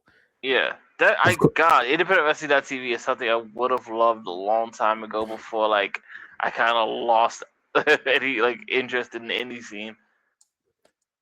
Well, their competition, I guess is it kind of? Yeah, I guess it is. They had Independent Wrestling TV where you can get on, but I guess you don't make as much money. And then they had like Triller TV where you can use them as a platform and then charge for pay-per-views. Yeah. So there's lots of companies on Triller, and AEW was one of them until, as we talked about a couple episodes ago, they weren't getting paid. Triller wasn't giving them no money for pay-per-views. So AEW created their own platform, sued Triller, expect to kill them out of existence, and they've opened up a life raft for everyone who wants to sell pay-per-views. Bring it on over to AEW. We'll help you sell them. We got your lemonade stand right here. What was your old deal like? Throw a little extra 5% on that shit. Why not? Come over here, man. There's always money in the banana stand. There's always money in the banana stand. Everybody's excited. And so Tony Khan pretty much confirmed that they're going to be hosting multiple promotions on there. And, as a consumer, I was like, damn, I wish it was all part of the subscription. But also, these promotions have to get paid because they're much smaller and AEW doesn't want to foot the bill. Why would they ever want to do that? They're on there though, and the opportunity is theirs to show out, provide some content for free that you want people to see. Put some old matches or utilize your library to get them to purchase pay-per-view, because this is a whole new audience now. You can't just expect that they're gonna buy your product because it's on MyAEW. I'm not gonna spend $10 for no reason, you know. Crazy So talk. as of now, they have One Fall Wrestling, which belongs to QT. They have the new promotion Produce Wrestling, which What? seems to have a big that dude Orange Crush behind them. And from what I heard, Orange There's Crush a is guy called Orange Crush? yeah, he works with GCW. Oh, You see him on Twitter. It's like literally says Orange Crush. okay. He, from what I heard, and I hear things from people, he's got a lot of money. So I don't know, like he used to help with GCW, so I don't know why Produce Wrestling exists now. It's like, but it does, and it's gonna be on MyAEW. And I know that the idea of these events is that each of them is produced by a wrestler. Like I think they have Jonathan Gresham doing one. Again? They have Rocky Romero doing one. And Which is taking place in New York City. it is, and he put himself in the main event with Mystico. I was like, Listen. you shameless pig. You know what? If I have to convince Mystico to come to New York City, I at least tell him, like, you're working with me, dog. It's gonna be easy. I imagine it had to be something like that to get him to come and work a show like that anyway. But yeah, those will be available on MyAEW. You also have Limitless Wrestling. A pretty you know them from up north. C4 Wrestling, Warrior Wrestling from Chicago. And this one surprised me because now we're talking to big boys. CMLL will be streaming pay-per-views on MyAEW. So holy shit, that's big, because I was wondering if they would get things like that. Which is interesting because like CMLL would not be what you would call a pay-per-view company, so it's like, They have named shows that you can count as pay-per-view, even though you don't have to pay extra, like Fantastica Mania this weekend. Yeah. Although granted, that's like a New Japan. I think of it as a New Japan brand. These motherfuckers, actually, they were supposed to send me an interview for this show. It took too long. I just remember. Yeah, so that's CMLL's named shows that have English commentary scheduled will air on MyAEW, which is all the same exact. Yeah, it's Veda Sky, Miguel Castro, and one other guy whose name I don't know. But the same shows that would have aired on Triller TV, essentially.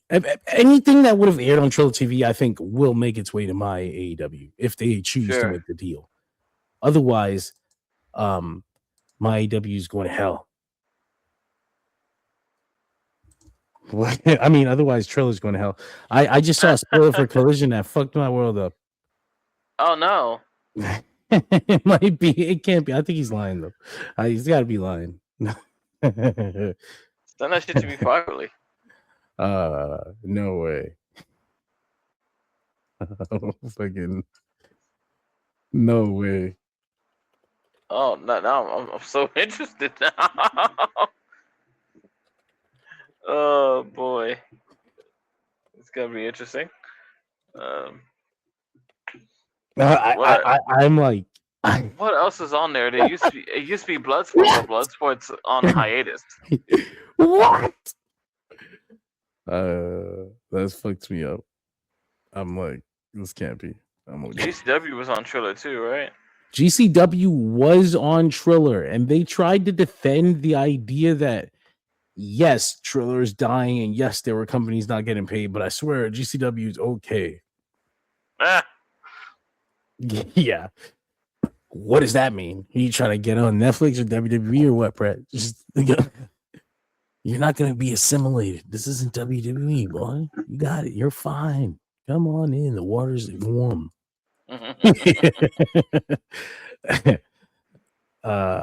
Anyway, make sure to watch Collision. Yes, god damn, that's crazy. Anyway, moving on before I blurt it out and you all listen to it on Thursday. Just send it to me. Yeah, I'm sending it to you right now. Okay. It's the first one. I mean, the ramifications.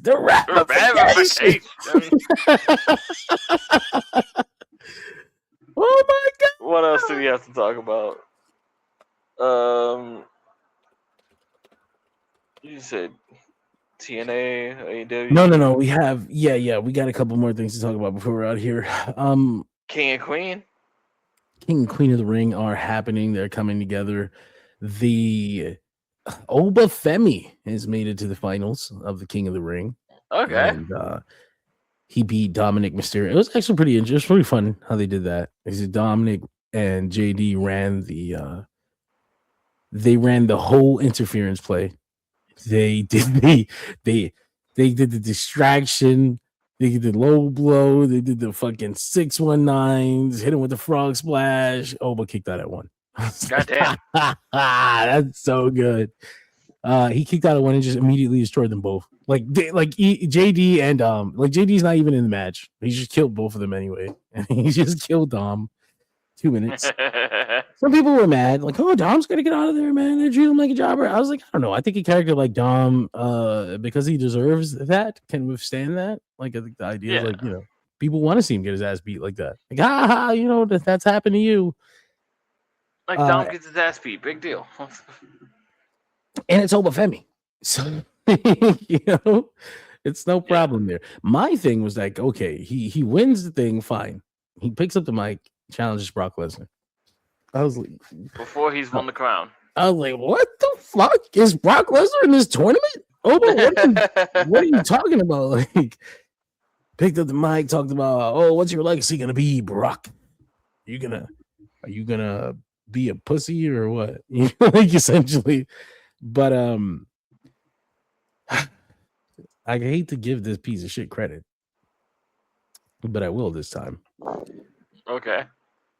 Bubba Ray Dudley had a really good idea. Had a really good idea where Oba Femi would challenge Brock Lesnar on SummerSlam Night 1, retire him, and then win the title on SummerSlam Night 2. And I was like, oh, you fat piece of shit.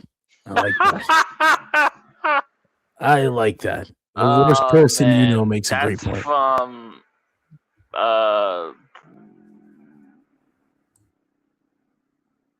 who's got the fucking belt? Roman. Or if considering, assuming he challenges Roman, because he could just challenge Cody Rhodes or Gunther or something, I don't know. Yes.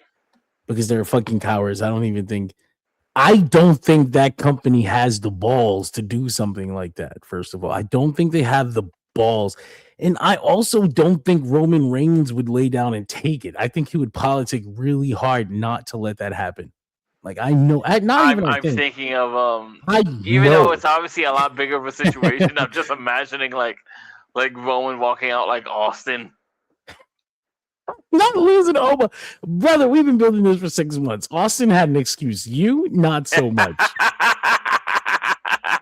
Your ass back over here. Do the job. Get your poo-poo face on the camera if you want, but you're going to lay your ass down. This is SummerSlam. This is not a random Monday Night Raw. What the fuck is wrong with you? You get your ass out there right now. I think Roman would politic against it hard. I think he would get Paul to help him. I think they would kibosh the whole thing. Sure. Anyway. But if they had the balls, that would be a real superstar making move. Like, you would you would immediately have a megastar. Like that's your top. Like you just made the top guy. Oh shit, top guy. Obafemi top guy. Fucking Sure. forever. You know. The ruler, king of WWE. Oh, fucking kill Roman. I killed Brock back to back. Shut Yeah. up. That would be incredible. Yeah, Roman's not. I also think there's like some people will hate this.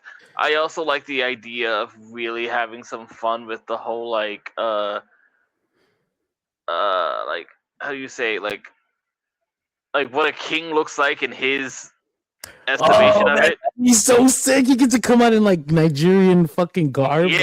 Yeah. King. Like royal Nigerian garb, like just like really fucking cool. Like I don't want to outright say Black Panther, but like there's some of that stuff that looks really cool. You can't say Black. There's got to be another reference point. I know there has to be, but I don't know it. The only other one I have is Coming to America, and I can't tell if that's a word.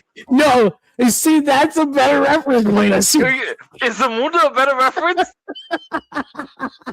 Is it? I don't know. I just feel like Wakanda is too easily accessible right now to everyone. So at least if you cut a little deeper, just a little deeper, Wakanda Zamunda. Just a couple layer under. Oh shit! I apologize for not being up on my African royalty. I was surprised that they went all the way to the finals with Oba. Were you? Pleasantly surprised because it's the right thing to do, and I don't always. I understand that perspective. You know, I would have sworn because I would have sworn that they would have fucked him over in like the first round or something. Like Rock just fucks him out of something really obvious. Now, the other side of that bracket is not decided yet. It is either going to be Jay. I was going to say, especially because, like, you know, that's the easy way to be like, oh, we're going to fuel this grudge match by having Brock Lesnar steal the King of the Ring from him. Yeah, exactly. And it's so fucking cheap and shitty. But they didn't go with it. And he even referenced it in the promo. He was like, I'm surprised you didn't come. And I was like, oh, shit. They're fucking... But that makes me uncomfortable because like now there's one match left and he could. Yeah, I was like, that's all. Like, why did he say it immediately? Why you poke the bear, dog?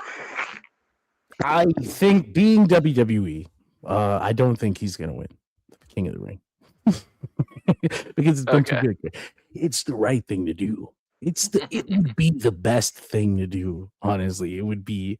The best possible outcome for the King of the Ring would be Obafemi wins the King of the Ring in his first season of the company.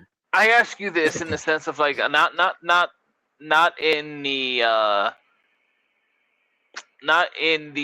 instance or in the tradition of jumping too far ahead, but because I do believe in somewhat booking backwards.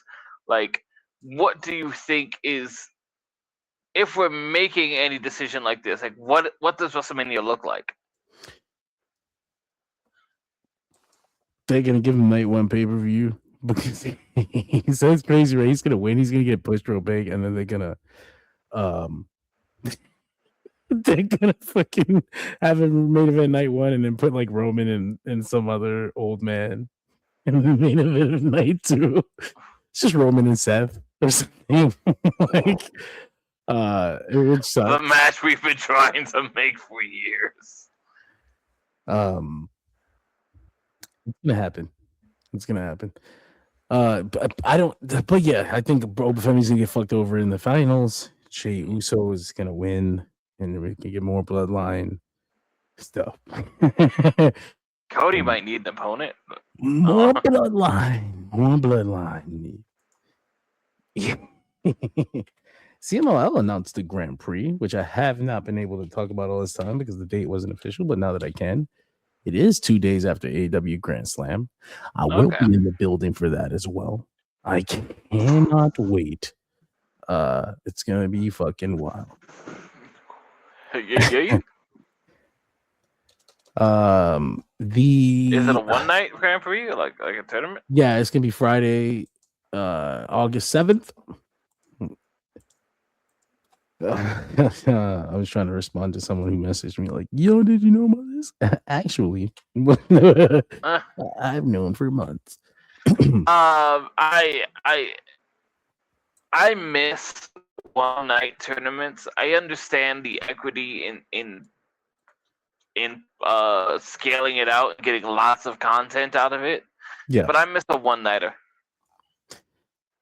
I mean, I agree with you.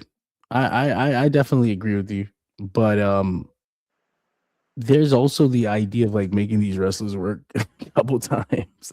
I guess you can always format it one way: 9 minutes in the beginning, 15 in the middle, 30 in the end, and then he only works like an hour or whatever. And I guess that was easier back in the day too, when like you really only work. Like you worked 3 times that night, but it was only the pay-per-view.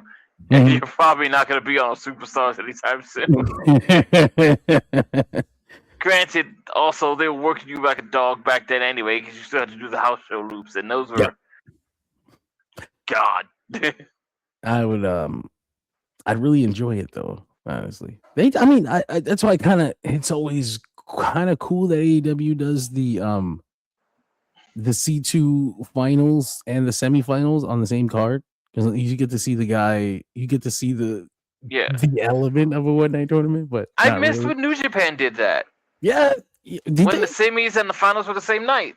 Oh, shit, that's right. God, that's been a long time. Wait, was this before my time? No, my first. No, it wasn't. Was 2013. 2013. Which it wasn't. Was I am certain it wasn't before your time. Right? Which we'll see. You said 2014? 13. 2013. Okay. Yeah.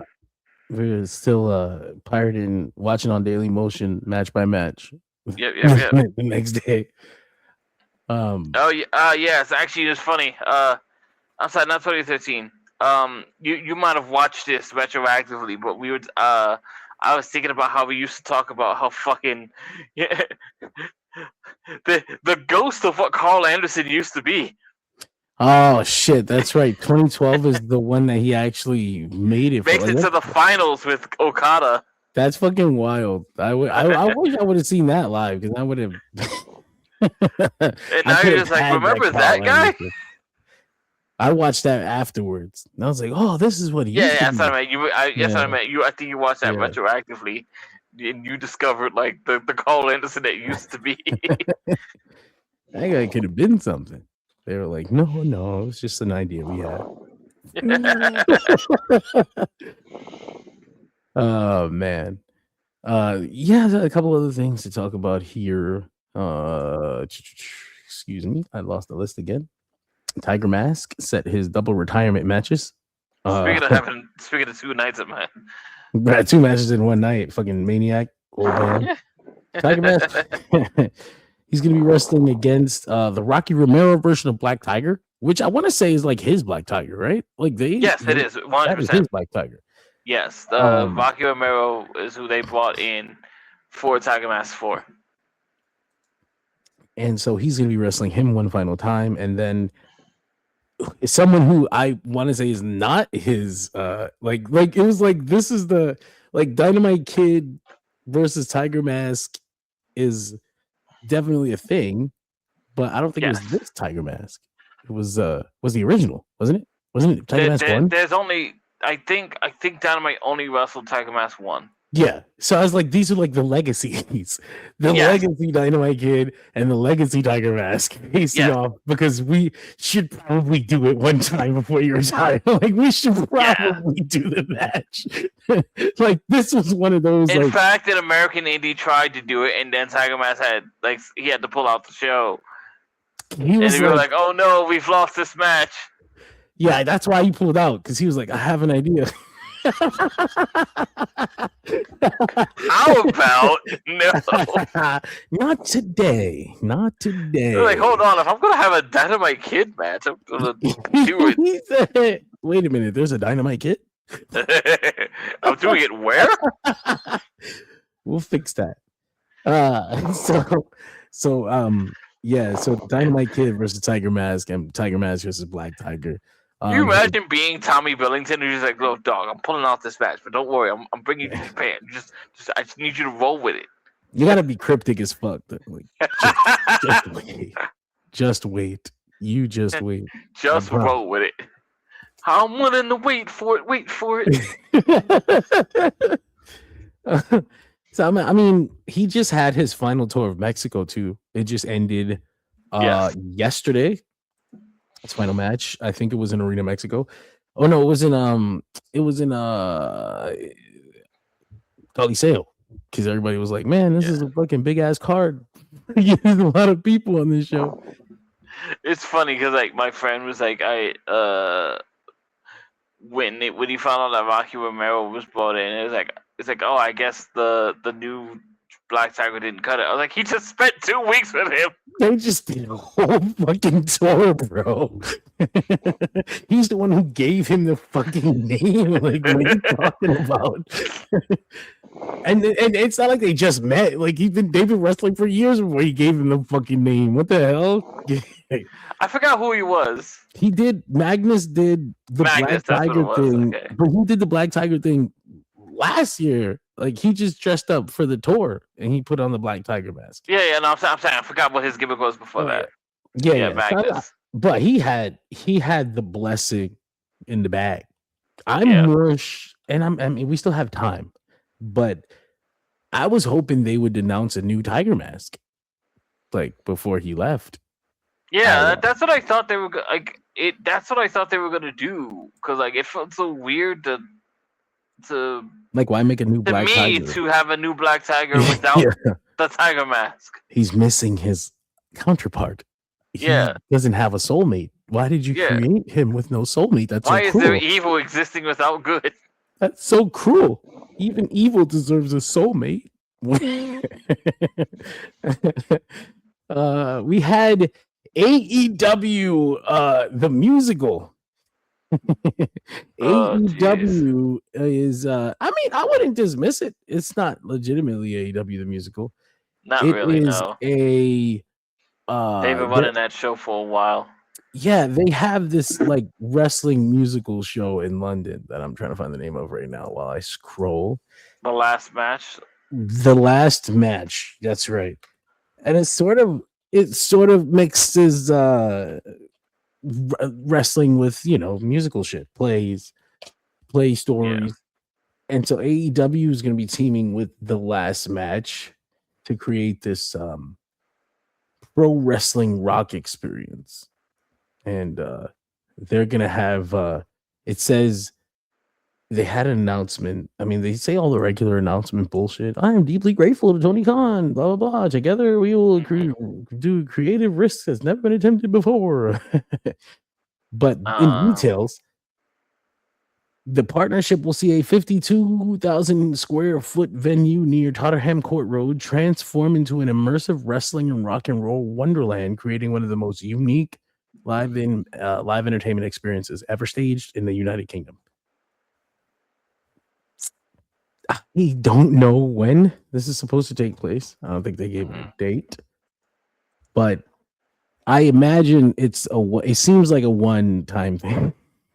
It's like they're gonna partner up with them maybe once, but I don't know. It doesn't say. The thing about these things is they're supposed to run for like weeks, though, right? Musicals or whatever. Usually, yeah. It says The Last Match has previously featured appearances from the likes of Mickie James and Matt Cardona. Yes, I knew about Mickie James, and there was I guess you could say a local female wrestler that's done spots with AEW and WWE that I know was on it. Who's that? Her name was Kayla Sparks. Oh, that's right. You mentioned her. You've seen her on the card. It was like one of the AEW pre-shows, right? She was at the Grand Slam. There you go. That's the first Grand Slam I was at, where I was just like, that woman looks familiar. Oh shit, I ain't seen that woman in years. Yeah, it's gonna be interesting, I imagine. I hope they tape it. I wouldn't mind checking it out. I'm not into musicals really, but it can't hurt to check it out. Yes. We were lucky that we were both lucky that somehow like Hamilton fucking entertained us. Yeah, no, I got forced to watch Hamilton, and it ended up being all right. And I was almost guilted into watching Hamilton just because like what the fuck do you mean you didn't watch it? I was like, I don't know. I don't watch musicals and like I don't even really like hip hop all that much. Like the two things don't seem to. It's not really like I wouldn't be like, hey, hip hop fan. I think you want to learn about history. You'll enjoy Hamilton. I don't think they're gonna be playing the songs from Hamilton on Hot 97 or whatever. No. I will say though, I because of Hamilton, I became a pretty big fan of David Diggs, who gets to play Marquis de Lafayette and Thomas Jefferson, and some people might know him as being able to play Old Father on The Boys final season. Oh shit. That's right. Oh, that show had a lot of wrestling connections on the low. The Boys, yeah. Especially in the early seasons, they had like the Hot Topic Bullet Club shirts. In the someone in the wardrobe knew what they were doing. Oh, I forgot about that. Right? Remember, it was early as fuck. That actually made me realize, like, oh wait, did the boys predate AEW? Like, I don't think they did they? I don't think so. We're talking 2019, right? Yeah, AEW came out in 2019. Season 1 is 2019. Okay, so then they were doing filming before. So like they would have recorded it probably right at the onset or before AEW. That means that person really knew ball. They were just watching New Japan. Yeah, so that happened. The Boys existed, came and went. Successful show. You might have heard of it. John has his opinions. Yeah. You can hear about that on another show. No, they won't let me on. Okay. Let me shit on him. No. WWE at the White House. That's nice. Yeah, I did not watch it. I did not watch this show, but I heard there were definitely some appearances. I heard it was a good show. Like for all intents and purposes, ignoring some controversies or whatever. But I heard as far as like fights, people enjoyed the fights. They were like all really big. They all had finishes. I also heard that it was quite the production accomplishment. Yeah, I mean, there was a sick part of me that was like curious, like just to watch, just to see what it looks like what are the entrances like, what is it, what is the production like? I'm willing to watch clips of that elsewhere where I am not like directly contributing to it. It cost us money. It cost us $20 million in taxpayer dollars. I don't want to know. Oh, it's gone. They took that shit. He said, it's already gone. Don't worry about it. They got that shit. We got him. I've seen some clips, and I like the entrances look cool or whatever. I mean, there's obviously something very morally bankrupt and wrong about the whole thing, and it feels icky that it even exists. And when you see it, it's like, wow, we have no respect for ourselves as a country. That's incredible. But also for me, anyway, maybe it's the way that I view this country the whole time. It seems appropriate. It's like, wow, look at all those logos and look at all the advertising and look at the literal line spoken on the event. UFC Freedom 250 brought to you by the Kingdom of Saudi Arabia. Oh God, is that true? That's a line that was spoken on this event. That is hilarious. Greg. These things are all so fucked up, but at the same time, they also openly represent. It's like pulling down the flag and finding a label that said "Made in China." Well, I mean, which you probably would. Like I said, these things. Even I think that's a scary thought. They seem fucked up, and they are. And then when I think about it, I'm like, but this also very, very accurately represents what America is right now. Like, we're definitely for sale. Unfortunately, it's just the way it is. I mean, we are led by something of a businessman. Yeah, everything's for sale. Everything is the White House should have billboards on it. Like, and they do. And so we made a mockery of ourselves in front of the rest of the world. I don't think I heard I was watching a podcast and somebody was talking about how The Apprentice was considered like part of the curriculum. You had to watch The Apprentice for their business class, and this was after he was elected. what? Why? I don't know. Which part of The Apprentice are you taking lessons from? Like, why? I will not. Business. I don't know. I will not anger the producers so that they can make me look like shit.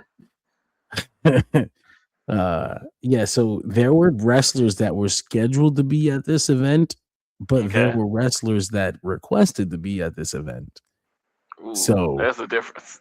if you look at the list of wrestlers who were scheduled to be here And there's versus, Charlotte Flair, who's like, I don't know what the fuck this is. yeah, that's what I'm saying. You get someone like Charlotte or Trick Williams or people that were scheduled to be there that are just working, and I can give you the benefit of the doubt because your name is on the list and work said to come in, and you don't have enough clout to say no. Yeah. So you're here, and that's one thing. But there are people who were not. And also, if you're scheduled Trick to Williams, be you're like, there. I'm in the midst of a push. What There- matters more than me right now? There are people who are not on that list that appeared on camera. Main one that people mentioned being Roman Reigns. Okay. And Roman Reigns was getting shit for 24 hours. Maga Reigns. Maga Reigns. Maga Reigns. It's, to me, it might have surprised a lot of people, but I knew he was that. I thought we all knew he was that. And maybe those people tried to convince themselves that he wasn't, or maybe he changed or something. I don't have any memory of him being. Yeah, I think it I was a big remember. I thing. think I remember him saying something positive about Trump on Stephanie's show. No, it was he. Well, I know it was flat out confirmed. Like he confirmed, like, yeah, I voted for Trump, but I don't remember what the contact was. Like I don't Okay. remember. I think it was just. It was around the time even when The Rock had like mentioned like he wasn't agreeing with the politics that Biden or whatever. Yeah. Like one of those. But yeah, it was known for a while, at least to the people that care to remember, that Roman Reigns is Maga Reigns. He's that kind of guy. And if you ask me, I'm already of the belief that all people above a certain tax bracket voted in that direction for Sure. the sake of their own taxes anyway. Sure. And now you all cost us a lot, but I'd like to believe that they did it selfishly instead of There are certainly maliciously. a significant number of people that like may not even agree or care with Trump's particular politics, but they're just like, but my money though. Yeah, and I'd like to think that Roman is one of those guys and not someone that like flat out Sure. full of Is hatred. in the can for the whole thing. Like to think that. Of course, I don't have any benefit of the doubt left for anyone on earth. I just assume, and if you surprise me, then you surprise me.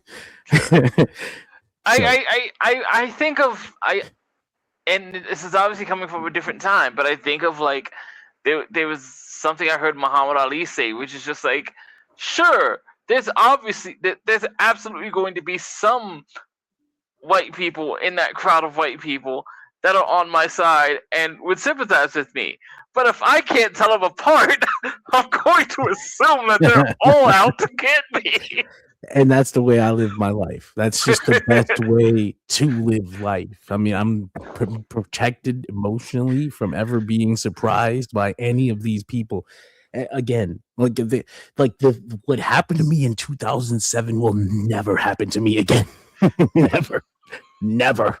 You understand?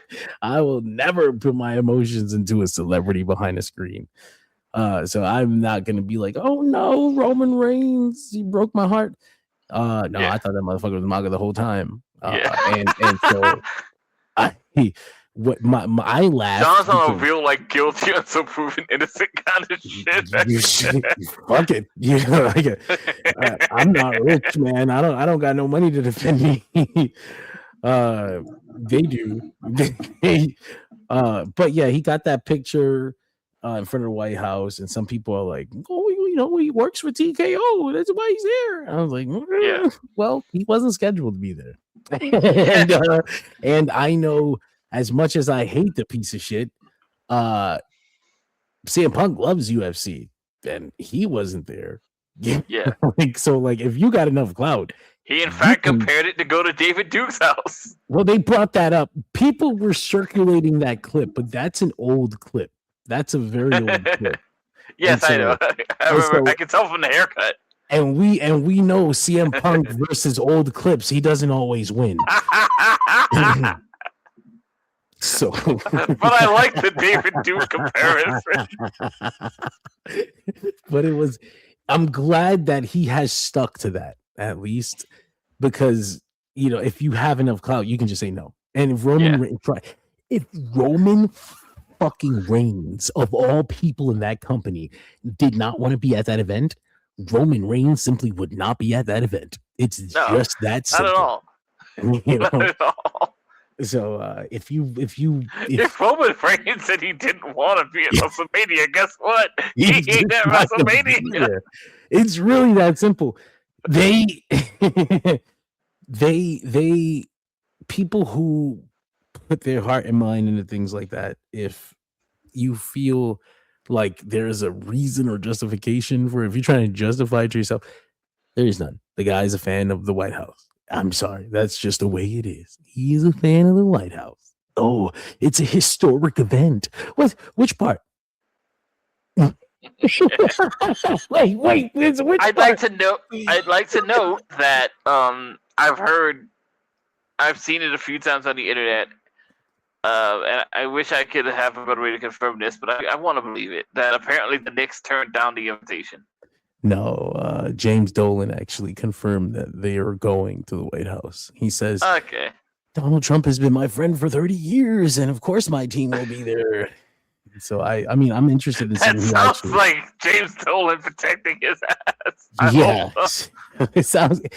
I mean, I'm interested in seeing who actually shows up, because as far as from what I've heard, anytime an NBA team has won a championship when Donald Trump was in office, they didn't go. They haven't had a reason to go, or they found a reason why they couldn't, or you know. So we'll see if they break the streak. But yeah, that's just there was a report out that several wrestlers had requested to go to the event, and I mean, I'm sure some people convinced themselves that it was like, hey, I have to be there. It's historic. I personally believe that if you felt in your heart that you had to be there because it was historic, there is another part of your heart I'm not interested in learning about. like, wait, what kind of person thinks that's historic? Oh, that's right. That kind of person. It wouldn't surprise me that if there were people who were just isolating themselves on just like, ooh, it's the White House. Like, fine, whatever. For me, it's like, it's the Donald Trump jerk off show. It's too many strikes, Greg. There's too many strikes. This isn't the first time. You know, like this. The mind plays wonderful tricks on the brain. You talking about this event where the dude literally got on the fucking mic and he was like, Michelle Obama's a man, and then they cut to the celebrities and Triple H is with Roman Reigns and they're laughing and shit like, yeah, we're at UFC. Like, I mean, listen. You brought yourself to this event. Hear me out. If we're talking about things that Triple H found funny, it gets a lot worse than Michelle Obama is a man. I mean, less because I think it's funny that it happened, right? I mean, like, it's like, oh shit, that's so out of line, and I laugh at out of line things because they're out of line, but that doesn't change the fact that they're out of line. You know, it's more. But I think it's also obvious. Maybe it's not always obvious, but like, I know you're laughing at it. It's not. so obvious whether Triple H is laughing at or with. That's the I still remember some of them T-shirts he used to put out, man. Just saying. I'm trying to remember what T-shirts you mean. I was just talking about the DX stuff with the Nation. No, man, he used to. You remember they used to do like a lot of Iron Cross things with the game. Oh, those stuff. Okay. And he used to say like, "Oh man, it's inspired by Lemmy or whatever. It's inspired by Motorhead." And I'm like, "Yeah, but did you know Lemmy was inspired by like Nazis and shit, bro? Like, I know you know.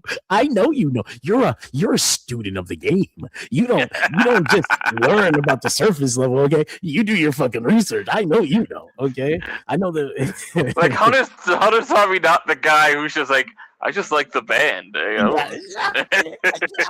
I think you built your whole fucking career on knowing about what you know. I feel like you considered Lemmy a friend. Yeah. No, I think you and Lemmy knew each other personally. I think you knew what he collected in his house, Hunter.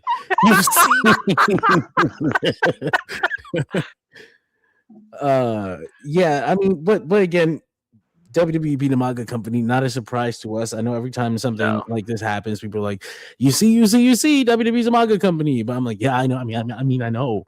We've always known.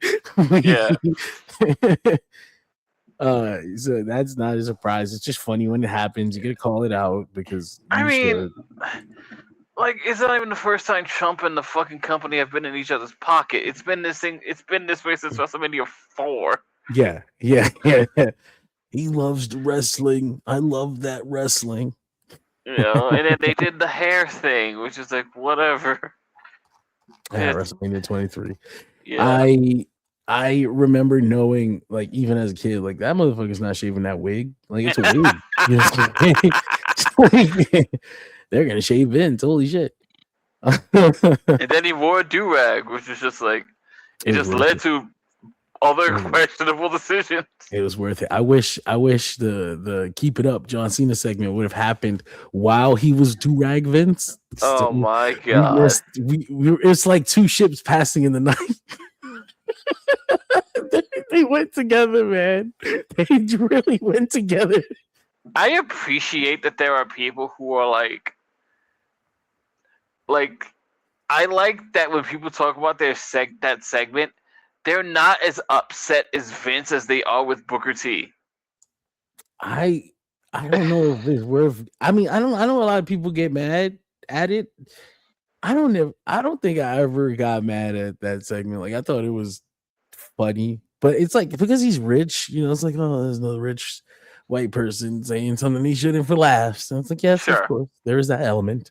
However, it did make me laugh. It was pretty out of nowhere. I can't pretend I was ever upset with the segment when it first happened. I was just like, what the fuck? You know, and was that on Survivor Series or Raw? Was that? It was like a Monday Night Raw. It was like on Raw, right? Yeah. I didn't think I got away with that. So I was just like, whatever. Who gives a shit? But I understand if you are upset. I respect you more if you're more upset with Booker than you are Vince. Yeah. For going along with it. Tell me he didn't just say that. The idea that some writer, some Hollywood writer probably thought, and who can we put there to be shocked? You know, and they had a list of black talent. Yeah. like, that's probably uncomfortable too. Like, we pluck Booker T out and we put Booker T there. He doesn't see anything wrong with a lot of things that people see things wrong with. Of course. In his career. Of course. He's also he's the kind of guy who's just like, how can they be racist when they gainfully employed me and paid me for several years? I was just like, I feel like you're not understanding the correlation between being used as like I'm reminded of the green room or something, where it's like yeah, they'll let you fucking play the piano, you still can't eat there, motherfucker. Yeah, but they let me perform. Not the same thing. Not the same thing. Drew McIntyre is making his way in Hollywood. He's very comfortable. It doesn't look like he'll be back in wrestling anytime soon. He got cast in a new film called The Last Druid, Russell Crowe film. And that comes after wrapping up on The Highlander, where he plays also a Russell Crowe film. Well, it was. Yeah. Actually, it's ironic that he got to go work with the real Highlander afterwards. But yeah, he's playing the brother of the main character. Yeah, you know, like this one is gonna be Henry Cavill. Yeah, Russell Crowe was fucking 40 years ago or whatever. that's Michael Lambert. Oh, who the fuck are you talking about? I'm just saying. I think Russell Crowe's on Highlander. I thought you were saying he was the original Highlander. No. I think they worked together. Just kept moving. Because he's old. I was like, no, the original Highlander is the guy from Mortal Kombat. The guy who played Raiden. I thought I was learning something. No, it's like, okay, you want to learn something? You want to learn something? I'll give you something to learn. The first Highlander begins with the Highlander character supposedly in Madison Square Garden watching the Freebirds face off against another tag team, and I can tell you with all of my heart and soul that building was nowhere near Madison Square Garden. It couldn't be Madison Square Garden if it wanted to be, and I don't appreciate being fucking lied to as a New Yorker. There's fucking 1,000 people in there. That's great. But yeah, so Drew, there was some paper going around. There were paperwork going around WWE at one point that had him scheduled for SummerSlam. It could be possible. Still, they're in June. SummerSlam's in August. There's always the possibility that filming ends mid-July and he can make his way back in time. But as of right now, it doesn't look like he'll be back anytime soon. Let's take that for what you will. And then one last thing we had to talk about before we get into AEW. New Japan's Dominion 614 happened last weekend. Pretty newsworthy event. Knockout Bros dropped the tag titles and to Great Khan and Hinare. Made a lot of people angry. Yeah, it did. I semi-expected it. I was talking about it on a preview, not a preview show. We were previewing it here, and we previewed it again on True Hill Heat, and I had kind of said the Knockout Bros had been champions long enough that I wouldn't be surprised if New Japan took the belts off them. Yeah. But I didn't think that they would, like, for sure. I was like, okay, well, but it's Hinare and Great Khan. We're like, you know, I'm fine. They're great, you know, but really? One's in the name, actually. But like, really, of all the teams they could have dropped the belt to, it was them. Okay. And so the G1 Climax blocks got announced as well. I should have had them in front of me. I don't. But they're out there. A block looking better than B block. I'm gonna pull it up right now. But what I remember for sure is that I preferred the A block. The A block is Konosuke Takeshita, Hiroki Goto, Bolton Oleg, Yota Tsuji, Shingo Takagi, Jake Lee, Sonata, Great Khan, I think, and Hinare. I think they're both in the A block. I'm not sure for sure though. Or maybe B block. I don't know at all. Where are they? This A block is mostly great matches, except for any match that's gonna have Jake Lee in it. And I laugh because it's true. Tanahashi forbid that we end up with like Great Khan versus Jake Lee at one point. Like, come on, bro. At least have him in there with fucking people that are gonna, like, if he's in A block, it's gonna fuck up my perfect A block. Listen. If he's in A block, you gotta have a night off for the guy. They have Sonata's right there. Sonata's not a night off, man. Sonata's fucking broken, bro. Like, it might be over. Like we might like putting him in the G1. Honestly, is fucked up. like, what are you doing? This is fucked up. Did you consult him, Doc? John's like, you know what? No, this is wrong. In fact, I love Sonata, but fuck, it's gonna be rough. Anyway, yeah, that's my if we'll also have play-in matches. Excuse me, where I suspect Yuto and Ice will make their way. I mean, Yuto and Ice. Yuto is Ice. Fucking Oscar and Ice. Yuto and Oscar. Yuto and Oscar will end up in the G1, and I suspect separate blocks. Though it would be interesting to see them clash one time. I also suspect separate blocks. Yuto, Ice, and Oscar as the Knockout Bros were legitimately the most overacted in New Japan. Like straight up, like they got top guys like Yota Tsuji who get great reactions and all that shit. But like as far as heat, as far as interest, as far as like a thing that people want to see, like an attraction, fucking Knockout Bros were like the hottest act. Like straight up. And I suspect that a lot of what came out of that became like, oh, Yuto Ice is hot. Oh, we regret putting him in this tag team right now. But I don't think it would have worked. I think like the Yuto Ice and Oscar together, they exist together for a reason. I'm not saying Yuto Ice wouldn't have been able to come up with this stuff on his own, all the Bumble Clock and all that shit. Just the idea that certain things need to happen for other things to happen. Like if Yuto Ice is not with Oscar, does he get inspired to do certain things? Does he develop a certain swagger? You know, like of course. I think that thought process is obviously something that only happens, you know, with that like the rose tinted like hindsight being 20/20 sorts of things. Yeah. But they better not be thinking that, motherfuckers. It's a brother. I think they I think they never.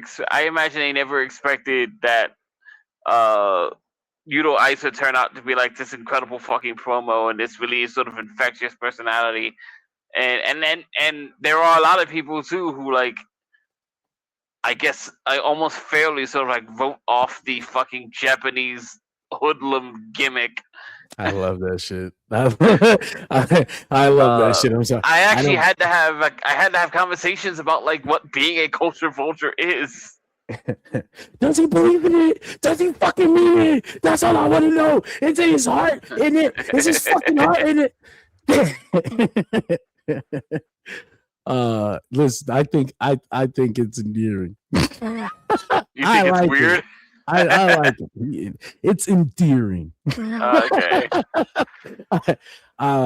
It's funny. I mean, listen, I've been to Japan, and there is a hip hop culture there. There's a hip hop culture, and it's definitely directly inspired by ours.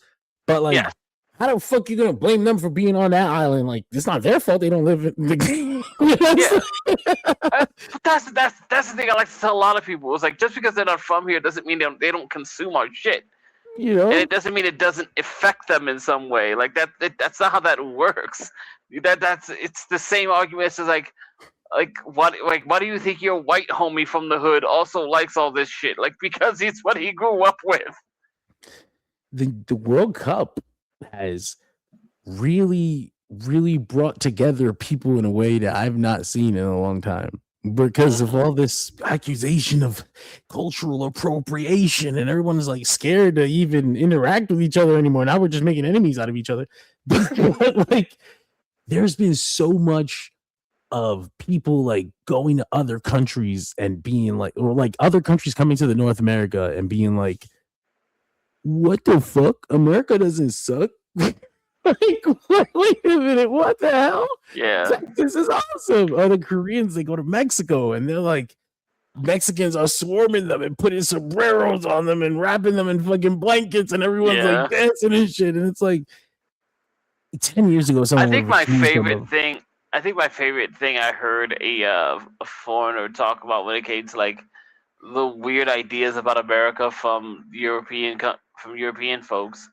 It was like there's this idea that like, oh, the Americans don't travel, they never leave their country, and it's like, and like the Brit who had spent time over here was just like, yeah, that's like coming from a person who's in Europe, who's just like, if I take a train 2 hours to the left, I'm in another country.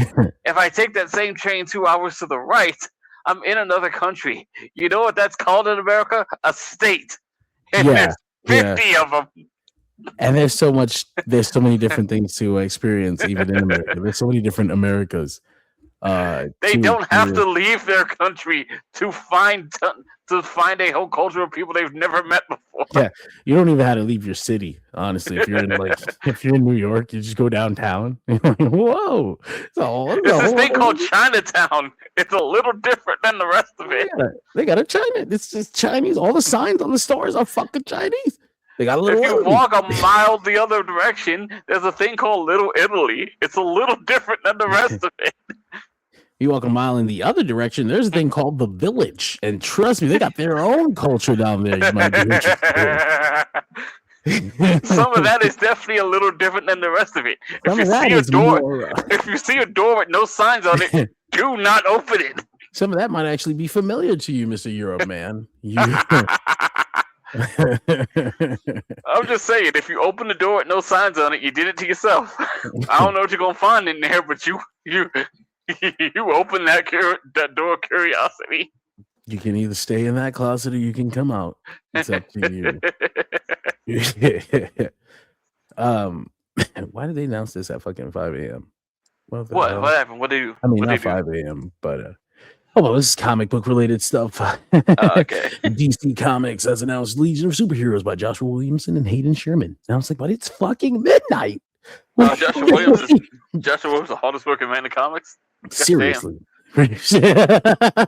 I'm mostly excited because Hayden Sherman's art is gorgeous. That's the Absolute Wonder Woman artist. I'm not familiar with it. Absolute what? Absolute Wonder Woman. Oh, okay. His stuff is all important looking, artsy, sexy, not within the borders of comic books. But yeah, Dominion also ended with the IWGP Heavy Q changing hands. Oh my god! I have to show you these Jordan brand Tokyo Giants jerseys. Good lord! I gotta see that. Greg just sent it to me. I'm looking at these are absolutely awful.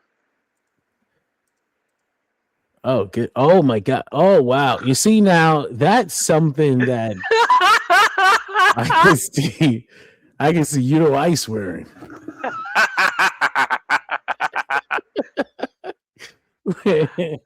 Sir, you know not the holy scriptures you quote.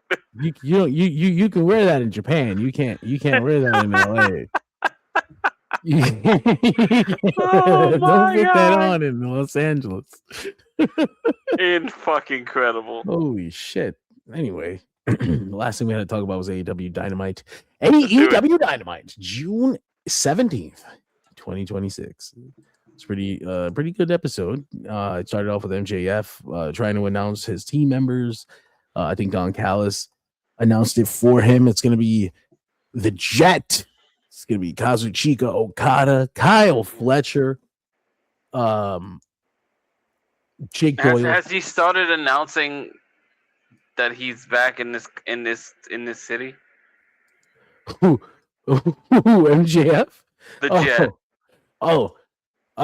He didn't really get too much time to speak on this one. I mean, he stepped. You can't have him start talking in third person and not give him the mic. I mean, on this episode of Dynamite, his main role speaking was to get into an argument with Andrade, because Andrade doesn't like that the Jet just got here and he's getting a fucking title opportunity.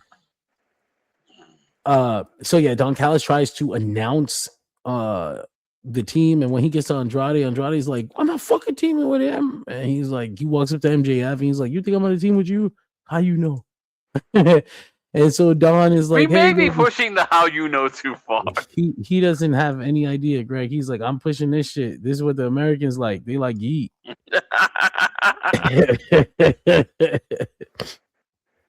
And so yeah, Andrade gets told by Don Callis to be a good boy.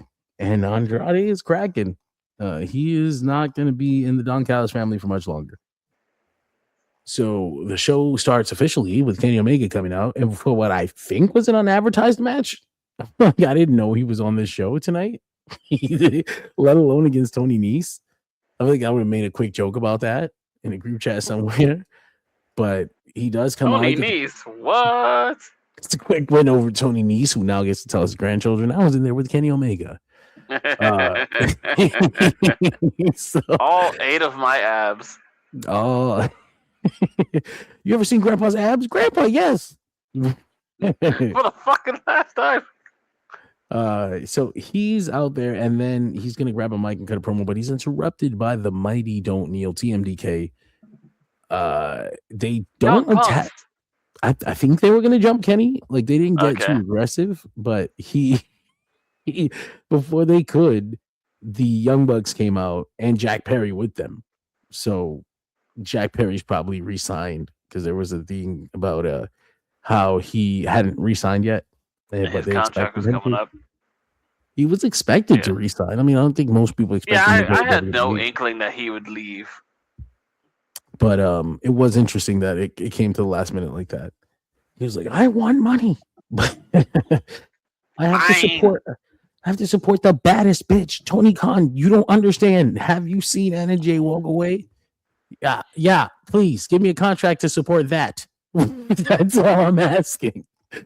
Also, let's keep handing her contracts while we're at it. Yeah, sure. Please do. I mean, honestly, though, if you're gonna give her money, do something with her. Send her back to Stardom at least. Jesus.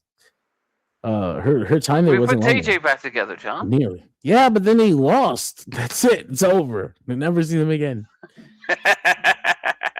Brodito faced off against Jon Moxley and Daniel Garcia. And see, they put this together in one episode. So I suspect that, again, this goes towards my theory that Callum Newman was supposed to face Jon Moxley, because Brodito just gets a fucking win over the Death Riders. Yeah, I was like, what? What just happened? Holy shit. And so you get the win over the Death Riders, and then later on, and it was a really good match. It was from funny moments. Marina Shafir barking in Brody King's face, and he's barking back. It's kind of like a chihuahua because they do get in the face of bigger dogs. Yeah. Her bark was not great. No, it wasn't, but neither is a chihuahua's bark. So, so they got the win here, and I was like, what? And then later in the night, it's made clear Bandito was like, hell yeah, I'm back with Brody. But you know what? I saw Jon Moxley wearing a belt. I want it. I want that title. As Jon Moxley tells Bandito, if you want it. Bandito, is there a particular reason why you want his belt and nobody else's? Well, we were out there wrestling, and I saw him wearing one. So I thought, I want that. You know what? I agree with the logic. I mean, it looks nice. I like that. Bandito, are you interested in getting MJF's belt again? Nope. If I see it. If I see it. I'm like a dog. I just am chasing the thing I'm looking at. So yeah, that's set. We also got the dogs were gonna come out to talk shit. And they went to bully the production team, as they usually do. But it was Edge. He was dressed as I knew something was up when I saw that Canadian hoodie. I was like, why is they in Canada, but they not in Canada? But they're in Texas. Yeah, so they beat up they brawled all the way on the other side. They brawled the dogs out to the ring, and they're gonna double spear Clark Connors. I was like, do you do that? Is that a thing you do now? Like, are you teasing a new thing? That sounds painful. I don't remember double spears. They were both in the corner, like teasing for a spear, Edge and Christian, and but they didn't get to do it. Clark Connors got pulled out and fucking No. David Finlay gets in the ring to pull him out, but when he's like he like scooted backwards out of the ring without looking, and so he just kind of falls and like disappears. He just like kind of falls off the ring and just like disappears behind it. Thankfully, he didn't land on his neck. But Edge and Christian made the challenge for Forbidden Door. They're gonna defend the tag titles against the Dogs. Fine match, nothing forbidden about it. We got the segment backstage. John Moxley accepts Bandito's challenge. We got a cameo from Puppet Monet. Hey. Puppet Mercedes in the crowd tonight. She's alive and she's dressed down for the event. And so we follow Puppet Mercedes cameo with the match between Mercedes Monet and Hazuki in the Owen Hart Cup. They gave Hazuki enough time. They gave Mercedes enough time. They went out there. Hazuki looked like a star, man. She looked great. Yeah. The crowd loves her. They don't know her. They can't know her very well. She's only been on Collision. And she comes out here and she killed it with Mercedes. I mean, she lost, but she looked like a fucking star. So if they want to bring her over, if you want to slap her with a dual contract or something, I don't know, Tony. Yeah, let's get another one. After the match, Tekla would give Hazuki a gift and a message to pass along to Taro Okada. Oh, did he? I didn't see that. Because it was an exclusive. Motherfucker! To the online community. What was it? What was the gift? It was a kick in the face. Oh, shit. By the foot of Sky Blue. That is what you get for not defending Stardom's honor. You was in the neighborhood. You should have done something. But that's cool. I mean, I hope that we get more Hazuki in America. She's great. Yeah. It's interesting seeing a way like the way her career has sort of has gone on ever since like she's been a heel for so long. They had such a specific look and like act to her, and like it's been interesting seeing her fall into this babyface role. I think post Hana, there was just no way. There was just like no way. Like how do you boo Hazuki now? Yeah, I guess that's true. And like they ended up having to like sort of kill Oedo Tai too. Like yeah, I considering that hate is the same exact thing, I sometimes wish they hadn't. You know, like that's the funny thing about it, right? Like it's almost like they just had like it's too connected to the two things that aren't here anymore. Yeah, which are like Hana Kimura and I don't know what his name is now, but formerly known, huh? So yeah, that's right. There's a cop. Yeah, there's a cop now. Yeah, but formerly known as fuck was the name? Fucking not Kagetsu. Kagetsu, yes. It is Kagetsu. Yeah, it is Kagetsu. Kagetsu, formerly known as Kagetsu. So like with those two things gone, I think it was just like, you know what, maybe just Oedo Tai needs to go. We'll just do something new. Just for record's sake, his name is Yu Ishino. Now. Okay. But I imagine that they would still be Kagetsu because Kagetsu was just a character, right? It didn't really have a gender, you know. But I guess that's fair. But yeah, fully retired, chilling as a cop. I do kind of wish they would have kept the Oedo Tai. I don't know. It's just it is what it is. I understand. But all that being said, off of that dual contract, hell yeah, let's get Hazuki over here. She always wanted to be an American wrestler anyway, and like, don't let WWE get her. Oh, is that something she said?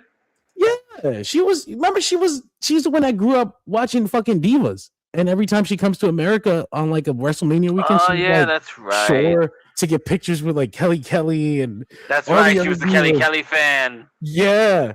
I remember laughing because I was like, that's like the exact fucking opposite of the people that her fans enjoy. Like, I always wanted to be a fucking diva. Yeah.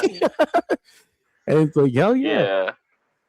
I think coming to America, there's something about coming to America, obviously, like, okay, I don't do it much. So this is a TV crowd. I'm nervous. Do they know me? Are they going to care about me? But when you go out there and they're like, yeah, and they're chanting Hazuki, and everybody's excited for you, I think that does something to you, man. I mean, you're like, it happened to Nakamura. It happened to Mina. It happened to Okada. So I can tell you, from a personal place where, like, I remember it was only the second time I had wrestled with that lucha place I was at, and like these people don't fucking know me, even though like it's a crowd of mostly kids and adults, but like none of these people know who the fuck I am. I've never wrestled here, right? They barely know the guy I'm gonna wrestle. But I remember when I walked out there and they just sort of like, they instantly took to booing me because I was to be completely honest, because I wasn't Mexican. And it makes the job so much easier because you like, okay, I've already got a response. I don't have to worry about that part. I just have to not fuck up in here. Which you thankfully didn't. Thankfully. You got close. We teetered on the edge of fucking up a little bit, but you know. It makes your job so much easier once you don't have to worry about that. Like when you don't have to work to get them, you just have to do what you do. I think she kind of had to work a little bit just because they didn't know who she was, and otherwise, what's gonna happen with someone like Mercedes, like in such a vacuum of popularity, they will just cheer for Mercedes. Like she'll just get all the everything, and you'll get silence. But that's kind of especially with Mercedes, who's like, despite being such a heel, is a very respected talent. And like, so that's like even more impressive that she was able to get the crowd behind her like that, with Mercedes across the ring from her. So maybe, but it wasn't, it was classic a smaller baby face work, brother. Beast. She's great. They had a great match. In the end, Mercedes taps her out with the bank statement that I forget what she calls now. It's got a different name on it. Money Maker? No, that's the other one. No, that's the DDC joint. She teased that move for some great reversal spots tonight, and I'm like, okay, we can keep it like that, and only with people who can do it. Sounds like, can we just not hit it and just just people who do sick reversals out of it? That's it, like roll ups and shit. Hell yeah. So yeah, it'll be Mercedes versus whoever in the finals at the pay-per-view. We'll watch Collision and see what happens there. Swerve Strickland. There will be a Collision in the semifinals.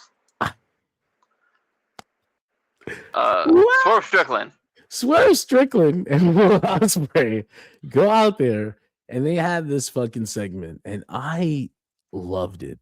To tell you the fucking truth, they came and tied together all different loose threads that were hanging over the year into something with fucking compelling, something with heat. All of a sudden, in one segment, they did that shit. Like, you talking about guys who hadn't interacted in months.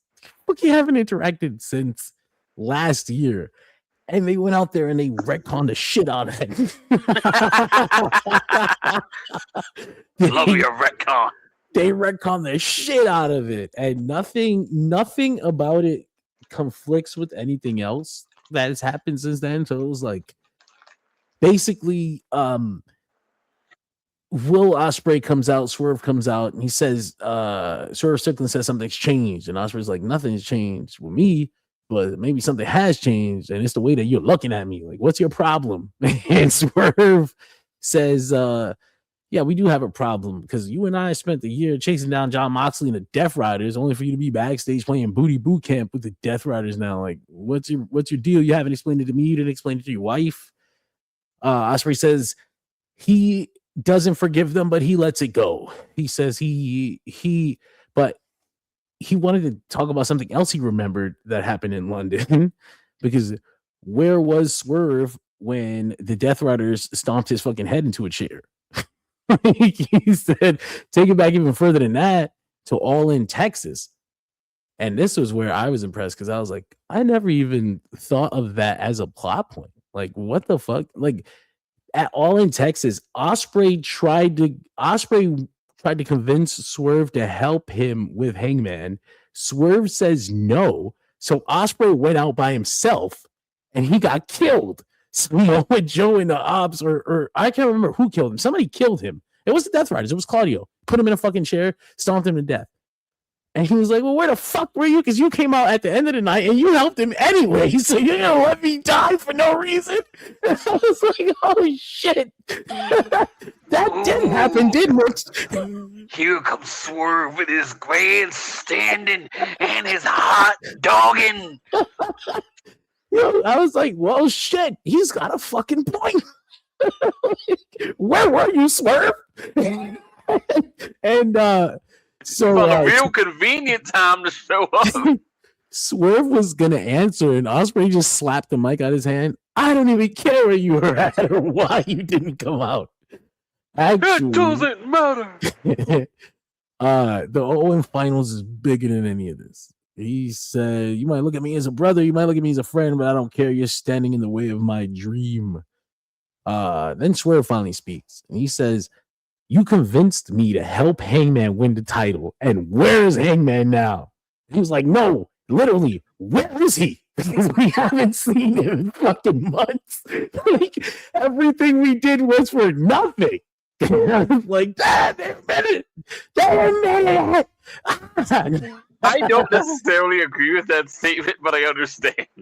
I no, but like addressing it, I like that he feels that way. I like that the characters are like, what the fuck? He's a loser. He said everything they did was for nothing, and then he screams out, fuck that. Literally, I'm done. He said this was crazy too. He says, I'm done stepping aside for the veterans. I'm done stepping aside for the legends with fragile egos who had me sent home for 6 weeks last year. And I'm like, huh? What? Swerve? What are you talking about right now? And I'm thinking about last year, and I think that he's talking about 2024. I think, because I'm looking at the time, and most of the time that he had off last year was injury related, like straight up. But there was those weird weeks in 2024 where he worked with Bobby Lashley, and then they never worked together again, like in that way. Like Bobby fucking put him to sleep on pay-per-view, and we just didn't see Swerve again for a little while. And then he came back and they just slotted him right back in like nothing happened. And then him and Lashley never crossed paths again. I thought it was the few weeks he was off TV like this year. They said last year. And I was like, last year? What the fuck was last year? What Maybe, fucking vet? Then like, what vet did he work with? I can only think as far back as like the Hurt Business thing. But he never clarified. And I was just like, that's so interesting. Why? Who are you talking about? I need to know. I'm like waiting for Dave Meltzer to get on. You know. Because that was this year, right? Where he was off TV also for a little bit. These are the years he was off TV. And maybe if he would have. No, I'm just trying to be sure that I'm remembering that correctly. This year he was off TV after after a big moment. Yeah. Yeah. Is Kenny Omega the one with this fragile ego that had Swerve sent home? He hit me with a vertebraker, man. Hit my neck. But yeah, so get back to regular stuff, and Swerve basically says whether they are opponents or their partners, they raise the bar. He said Osprey has never beaten Swerve, and right now this Osprey couldn't touch Swerve on his worst day with his fragile ass neck, and Osprey just punches him in the face. That was the line that took him. It was the neck. He's insecure about his neck. So Punk doesn't like talking about age, and Will Ospreay doesn't like talking about his neck. You don't call me old. But Swerve grabbed the steel chain. Which I mean, it's the thing that he always uses now, but I mean, he also got it at All In when all this stuff happened, so there's a good little Yeah. thematic element to it. And then the Death Riders come out. And then Swerve circled the whole promo back to the opening lines, and he said, "Damn, Ospreay, you really have changed." And he just left. And I was like, "Ah!" I was throwing my panties at him at that point. Yeah, you fucking nailed it. You fucking nailed it. You sold the shit out of that pay-per-view. That was so good. That was so fucking good because it was so good already. And I forgot they had even mentioned the Death Rider element in the beginning. And then they all came out like, like, oh, fuck. That's good shit. Now, for a criticism. Okay. Now for criticism. And now for something completely different. It's a bit related, but I got to do some. Okay. Let me see something here. Okay. I definitely was like, I guess I understood the emotion behind it, but I was just like, well, am I on? Oh yeah. I was like, I couldn't help but think, well, no, it wasn't for nothing because it was to get the belt off of Moxley, not really to get it on. Like, I was like, my logic brain is like, you're looking at this the wrong way, Swerve. If Swerve Strickland was a real person, the idea that he's focused on the Hangman part of it, also makes sense because he was obsessed for a little while. They were obsessed with each other. It lingers. That's not like my logic brain understands it like that. That statement makes no sense, but I understand it emotionally. So I was gonna complain that we're taking too long to get to the part of the story where Ospreay is like fucking on fire headed into this pay-per-view. Well, we still got 2.5 months left. I might be jumping the gun. No, just the momentum behind like the guy who's gonna main event All In, like the momentum that sells tickets. You know, the kind of momentum that pushes tickets for the event. Because it feels like he's gonna. Because you mean the All In pay-per-view, not like the next one coming up. No, the next one is whatever. You know, like it's the Forbidden Door. They'll do the finals and then they'll do Redemption or whatever. But All In, the big event that they're wrestling for that opportunity. The Super Show. The Super Show. He's on the promotional.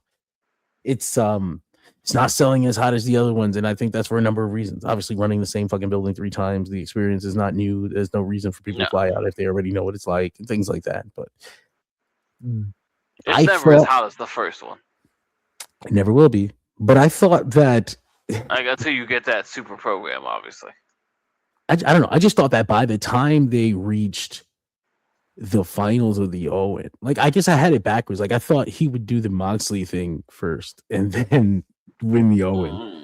Because if you already have the opportunity at the title, how are you still presenting as someone who may not be ready?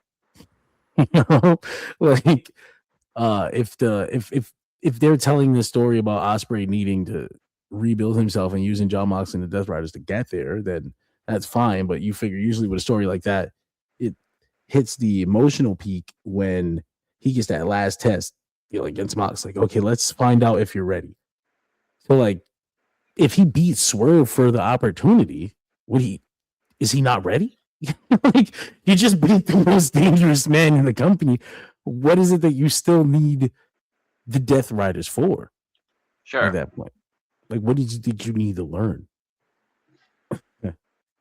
So, like, okay, now we're getting a little close to confusing because we probably, I feel like we mixed the chapters up a little bit by accident. Like he should have been preparing to earn the opportunity because now he just has the opportunity. Like he objectively defeated Swerve Strickland.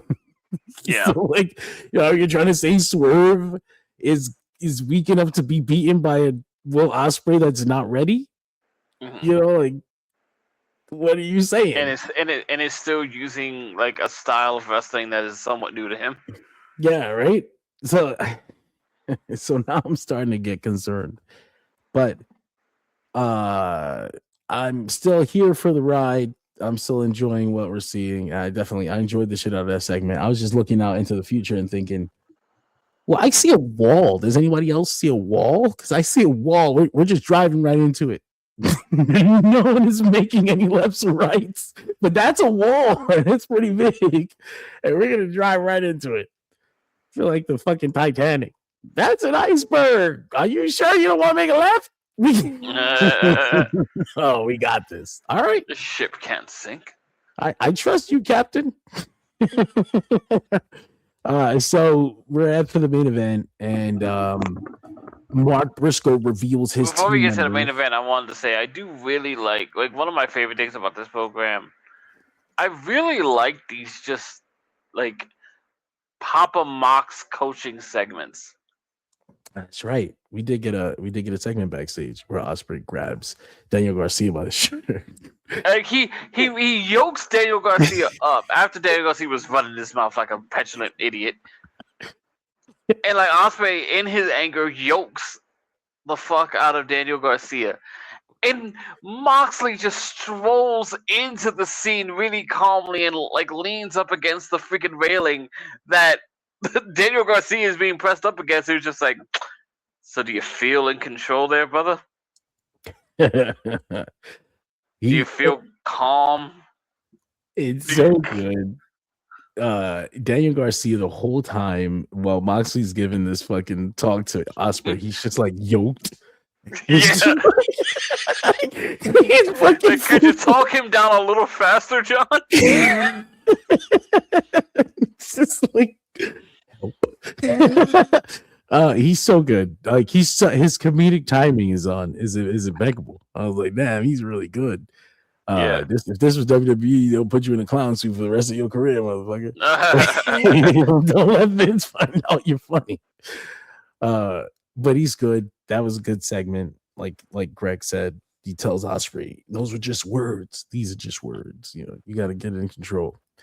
So you can't let word like it was like it's so weird. Like just seeing him like dispel these really good messages in this really like intelligent way. That's I don't know. It seems like like Moxley's the father Will Ospreay needed in his life. Thank you, Daddy Moxley. All those things are just words. They don't mean anything. And here you are, yoking up your teammate, getting excited over words. It's like I never had anyone explain these things to me, Mox. Thank you. It's good stuff. And then Christian rolls by. No, I'm kidding. Is that your father figure? Father? No. Did I hear you say that you don't have a father?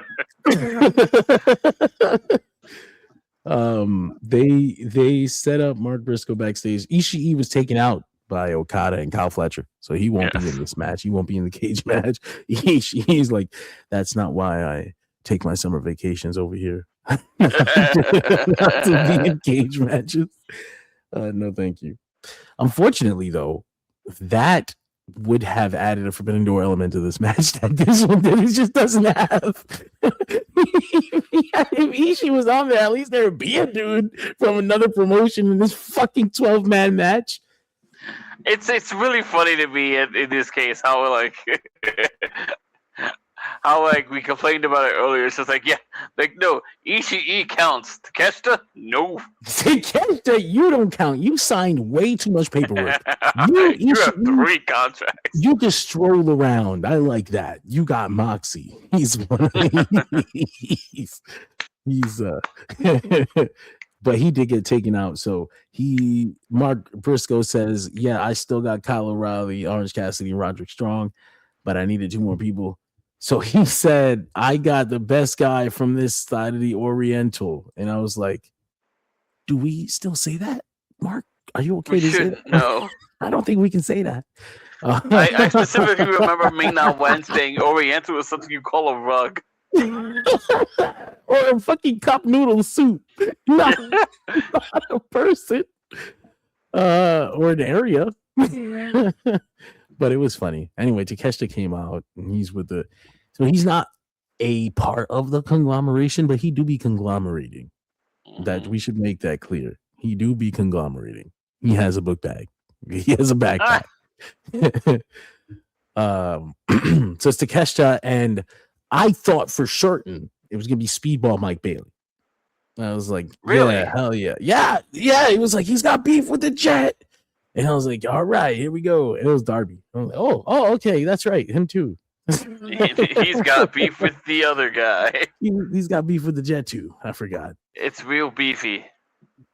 I don't like that Speedball has disappeared. He took a loss to Kevin Knight.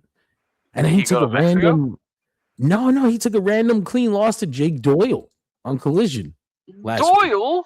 Just straight up lost with a clothesline behind the head. And that is a big man. I was like, yeah, I mean, I get it. It was a good match too, but what the fuck? Like, are you sure you didn't want to do something with Darby and Jet? Like, a little more in depth? I get it, but like, fuck you. I mean, like Mike Bailey and the Jet, like that's something you should have done. Anyway, I'm gonna call him the Jet. I'm pushing that. We're just gonna call him the Jet. The Jet says. The Jet says, know your role. Yeah, so they had this match, and there was such a the heel team just could not get along at all. It was honestly funny as hell. Because I'm so used to WWE doing this stupid shit with the baby faces and like, could they get along? Will they get along? What if one can they coexist? When it's the heels, they're all assholes. So if they turn on each other or they argue with each other, it's like, look at you fucking idiots. It's different, especially MJF, who actually doesn't value any of them as people. Oh my god, he was the best part because he's watching his team fall apart in front of him. He's like, tag me in, please. Like, end this. Like, please just put me back in the ring. You guys are gonna fuck this up. Like, it's just so good. I think Kyle Fletcher and Kevin Knight started getting into it, which was kind of new. They hadn't really fought about this before, but you know that Kyle Fletcher wanted the title shot too, so he's not happy with Kevin Knight getting this fucking belt. Opportunity. Like it obviously in his own head, whether or not he says it like that TNT belt was his, and he's a little that too. That's my fucking belt. he got the title shot. Like, fuck this guy. And then Andrade, of course, he already didn't want to be here. So he was already having his problems. How you know? How you know? I don't. I actually don't. But they do eventually, the heels get the win after Mark Briscoe had MJF beaten with the J Driller. Don Callis distracted the ref. MJF got back up, but actually, I want to tie this in a little more because I guess it. I'm sorry. No, but like it was what we were saying earlier.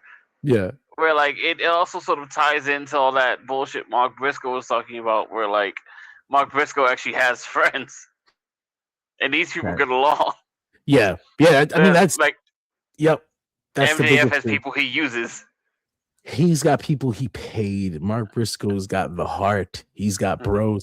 They don't even care. That's actually a big element of the story, is that these guys are fighting over the title shots for Mark Briscoe.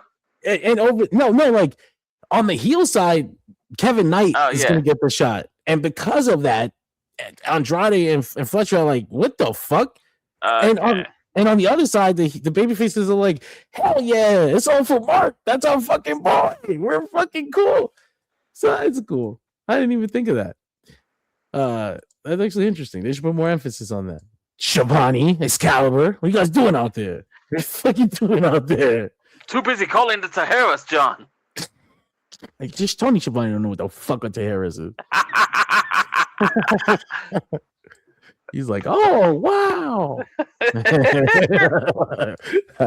I love him, but you think Tony Schiavone sits there and just thinks, God damn, I never thought I'd wish for the days I had Mike Tenay. This fucking guy is a bigger nerd than he was. That's why he means when he's like, Excalibur's one of the best. He knows every fucking thing.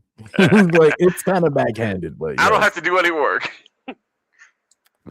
Post match, MJF is kind of arguing with Andrade to help him beat down Mark Briscoe. They eventually do help the Don Callis family and MJF just stand tall to end Dynamite. So I was like, huh, there's still a week left, but we'll see how that goes at the pay-per-view. We'll see. Honestly, we'll see how the fuck 12 people fit inside of a fucking cage at One all. cage. Yeah. They had a stipulation there where it was like, if anybody gets DQ'd tonight, one of the teams They get will- eliminated from the match or something. But like at first they had said like we'll lose a man advantage, and I was Yeah. like, "What, fucking blood and guts?" Or like, how does that work? And then they clarified later, like, "Oh, we'll just be out of the fucking match. We should be 605." Oh, okay, I guess That's what I figured it meant. Yeah. I was like, okay, what the fuck? How you gonna get an advantage? There's no timer. But yeah, 6 people in the cage. It's gonna be the most interesting part because I'm like, are you gonna give that thing some space or like? I imagine the cheap answer is gonna be they're gonna find a way to have people just falling around it. That is pretty cheap though. Like you advertise yes. the cage match, motherfuckers. But they're terrible at actually using the cage to its fullest extent, which is keeping people in it. I'm hoping that they will use the lights out cage. Like we just didn't call it lights out because it's not at the end of the show. You know, like it's still the cage with the space outside that they used at Forbidden Door last year. Kind of the cage that they used. It looks like the fucking CZW cage death thing. Where it's like it's a cage, but it's outside. You know, like it's a cage, but it's not on the ring. It's outside. That's one way of giving yourself the space for a fucking 12-man tag. Or but it worked out so good last year. Why would we change that? Like, why would we close it up? Like, at that point, though, like maybe it's me. Like I would name that something else. Yeah, I know. I know. I struggle to figure how in a normal sized cage you can coherently tell a story with 12 people and they don't look stupid, like all powdered out or laying on the ground much longer than normal. It reminds me of like actually because they got really bad about it too. Like if you see like some of those cage of death matches got so massive that it was just like it's just bodies. That's kind of what I'm worried about. And their bodies stuck in a very small space. It's exactly what I'm worried about. Like full fucking scared. One time it got so bad because there were bodies stuck in a small space with too many weapons. So they're literally like trying to do a move and they're slipping on chairs. You see? All right. So that was AEW Dynamite. It was pretty good. We're on the road to Forbidden Door with no forbidden elements. Unfortunately, that's not true. We got invited Taro Okada. Oh, so he'll fight Tekla. Nice. Wait, why would they need to invite Taro? Why wouldn't he just be coming over to represent his company in a show? I don't know, but Tekla sent her an invitation. If I was him, I would not come. She is going to hurt you. Yeah. She gave Hazuki a message to pass along to Taro Okada. Yeah, because he better bring his ass. He better bring his ass to represent his company. We have a week to apply some last minute element to the Tekla versus Stardom program. I think what do you get her to face one more Stardom girl on a Dynamite if you can, but if you can't, I mean, the Starlight Kid match, that shit is gonna be great. That shit is gonna be great. I was talking with Sid on True Hill Heat, and I was like, Mercedes shouldn't win the Owen. It should have been Athena. I remember you told me the same thing. And as I said that out loud, I remembered everything. And so it is what it is. Yeah. You didn't like it for different reasons anyway, but like, you know, you still don't like it. Here we are. Well, it'll be fine, I guess. Whatever. The universe was like, well, what if we eliminate that reason? He's like, I still don't like it. You've just made it worse, but thanks. Thanks a lot. You ever heard of such a thing as too nice? Oh, this is such a great thing. I'm gonna fuck my life. Anyway, Jesus fucking Christ.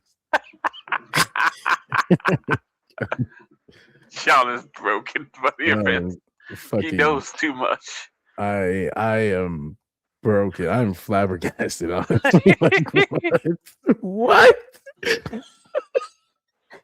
You'll know soon enough, my friends at home. But this was a chunky 3-hour episode of Dirt Sheet Radio. Thank you for listening. Honestly, these are nothing. Beefy. Fucking, you should see me on True No Heat. Those main shows go for like 4 hours, sometimes more. I was like, all right, I'm giving up my morning. But this is 3-hour episode of Dirt Sheet Radio. Thank you for joining me and Greg here tonight. Yeah. We will be back next week just before Forbidden Door, which I will be at. I'll be at AEW Forbidden Door. I'll be sitting up in the crowd somewhere. I don't want to sit up front this time. It's a bit too expensive. Oh yeah, I can see that. I was like, why does this cost more than Los Angeles? What the fuck? Like, you're in San Jose in a much less impressive building. Like, this is not the Staples Center, buddy. What are we doing? Yes, but I'll be there. I applied for press, but they don't seem to like me as press. So I still got a Trojan horse my ass in there with the radio station. God. I do. I'll be all up in there. Hey, buddy, you told me no. I'm here anyway. Just do the Paul Heyman thing and show up with a camera. I mean, that's essentially what I do. I say I'm literally just showing up anyway. Like, hi, hi, I'm here. How you doing? I'm here for the thing. I'm here to work. Sir, who are you? You see. Okay, I'm getting a lot of. Also, if you're listening and you joined our writing team, you should have an email. You've been accepted. You've been chosen. You've been contacted. The claw. Although some of them, I think, went to the spam box. No! Check your spam box because they had a fucking link to the ethics code and the volunteer agreement, and it's like, well, they might have thought that was spam. They might have. Check that out. But yes, the Dirt Sheet Radio website will be relaunching very soon. Dirt Sheet Radio comic book click website. It's beautiful. I've seen the new version of it. It is it's sexy. It's official looking. We're gonna be a whole new outlet very soon. I mean, Mama's got a brand new bag. Mama's got a brand new car. I'm gonna drive it very carefully. I don't crash it. I actually do have to get a new car. I'm not excited about that. Oh damn, that's not. I don't like making big purchases. Not like that. I don't like making big purchases. I was gonna say that's slightly bullshit. It's like that prevents me from doing something more fun. It's just what it is. With those big purchases. Yeah, I would like to make a big purchase that just arrives in the mailbox. And hey, that is something I spent too much money on. And see, that's why I'm backwards. But a car, now I feel like it's too big. Like, oh, I got a car. I have to make a decision on a car. I have to buy a new TV soon.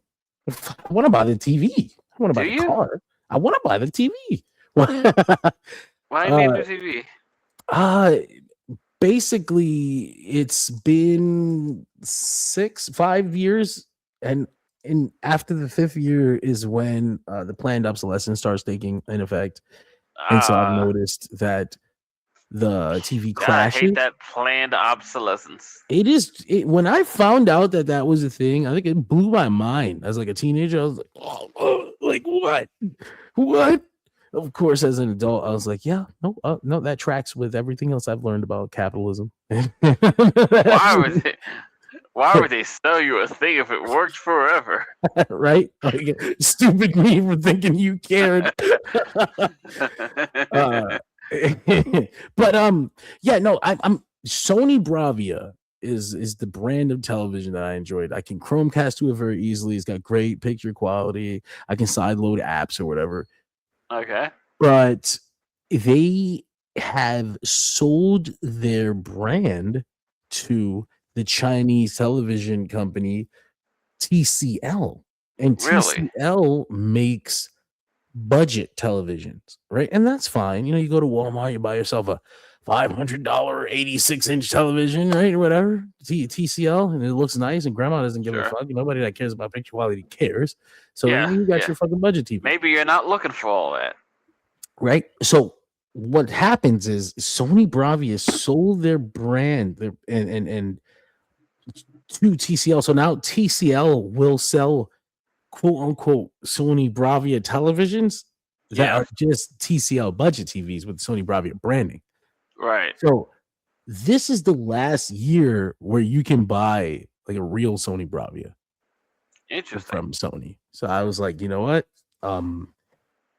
Well, this is the models from this year are the last models that you'll be able to buy. Because honestly, if you were to try to buy the 2026, like let's say Series 9 2, that'd be like the best version of it, and it's still like fucking $6,500 for like 85 inches.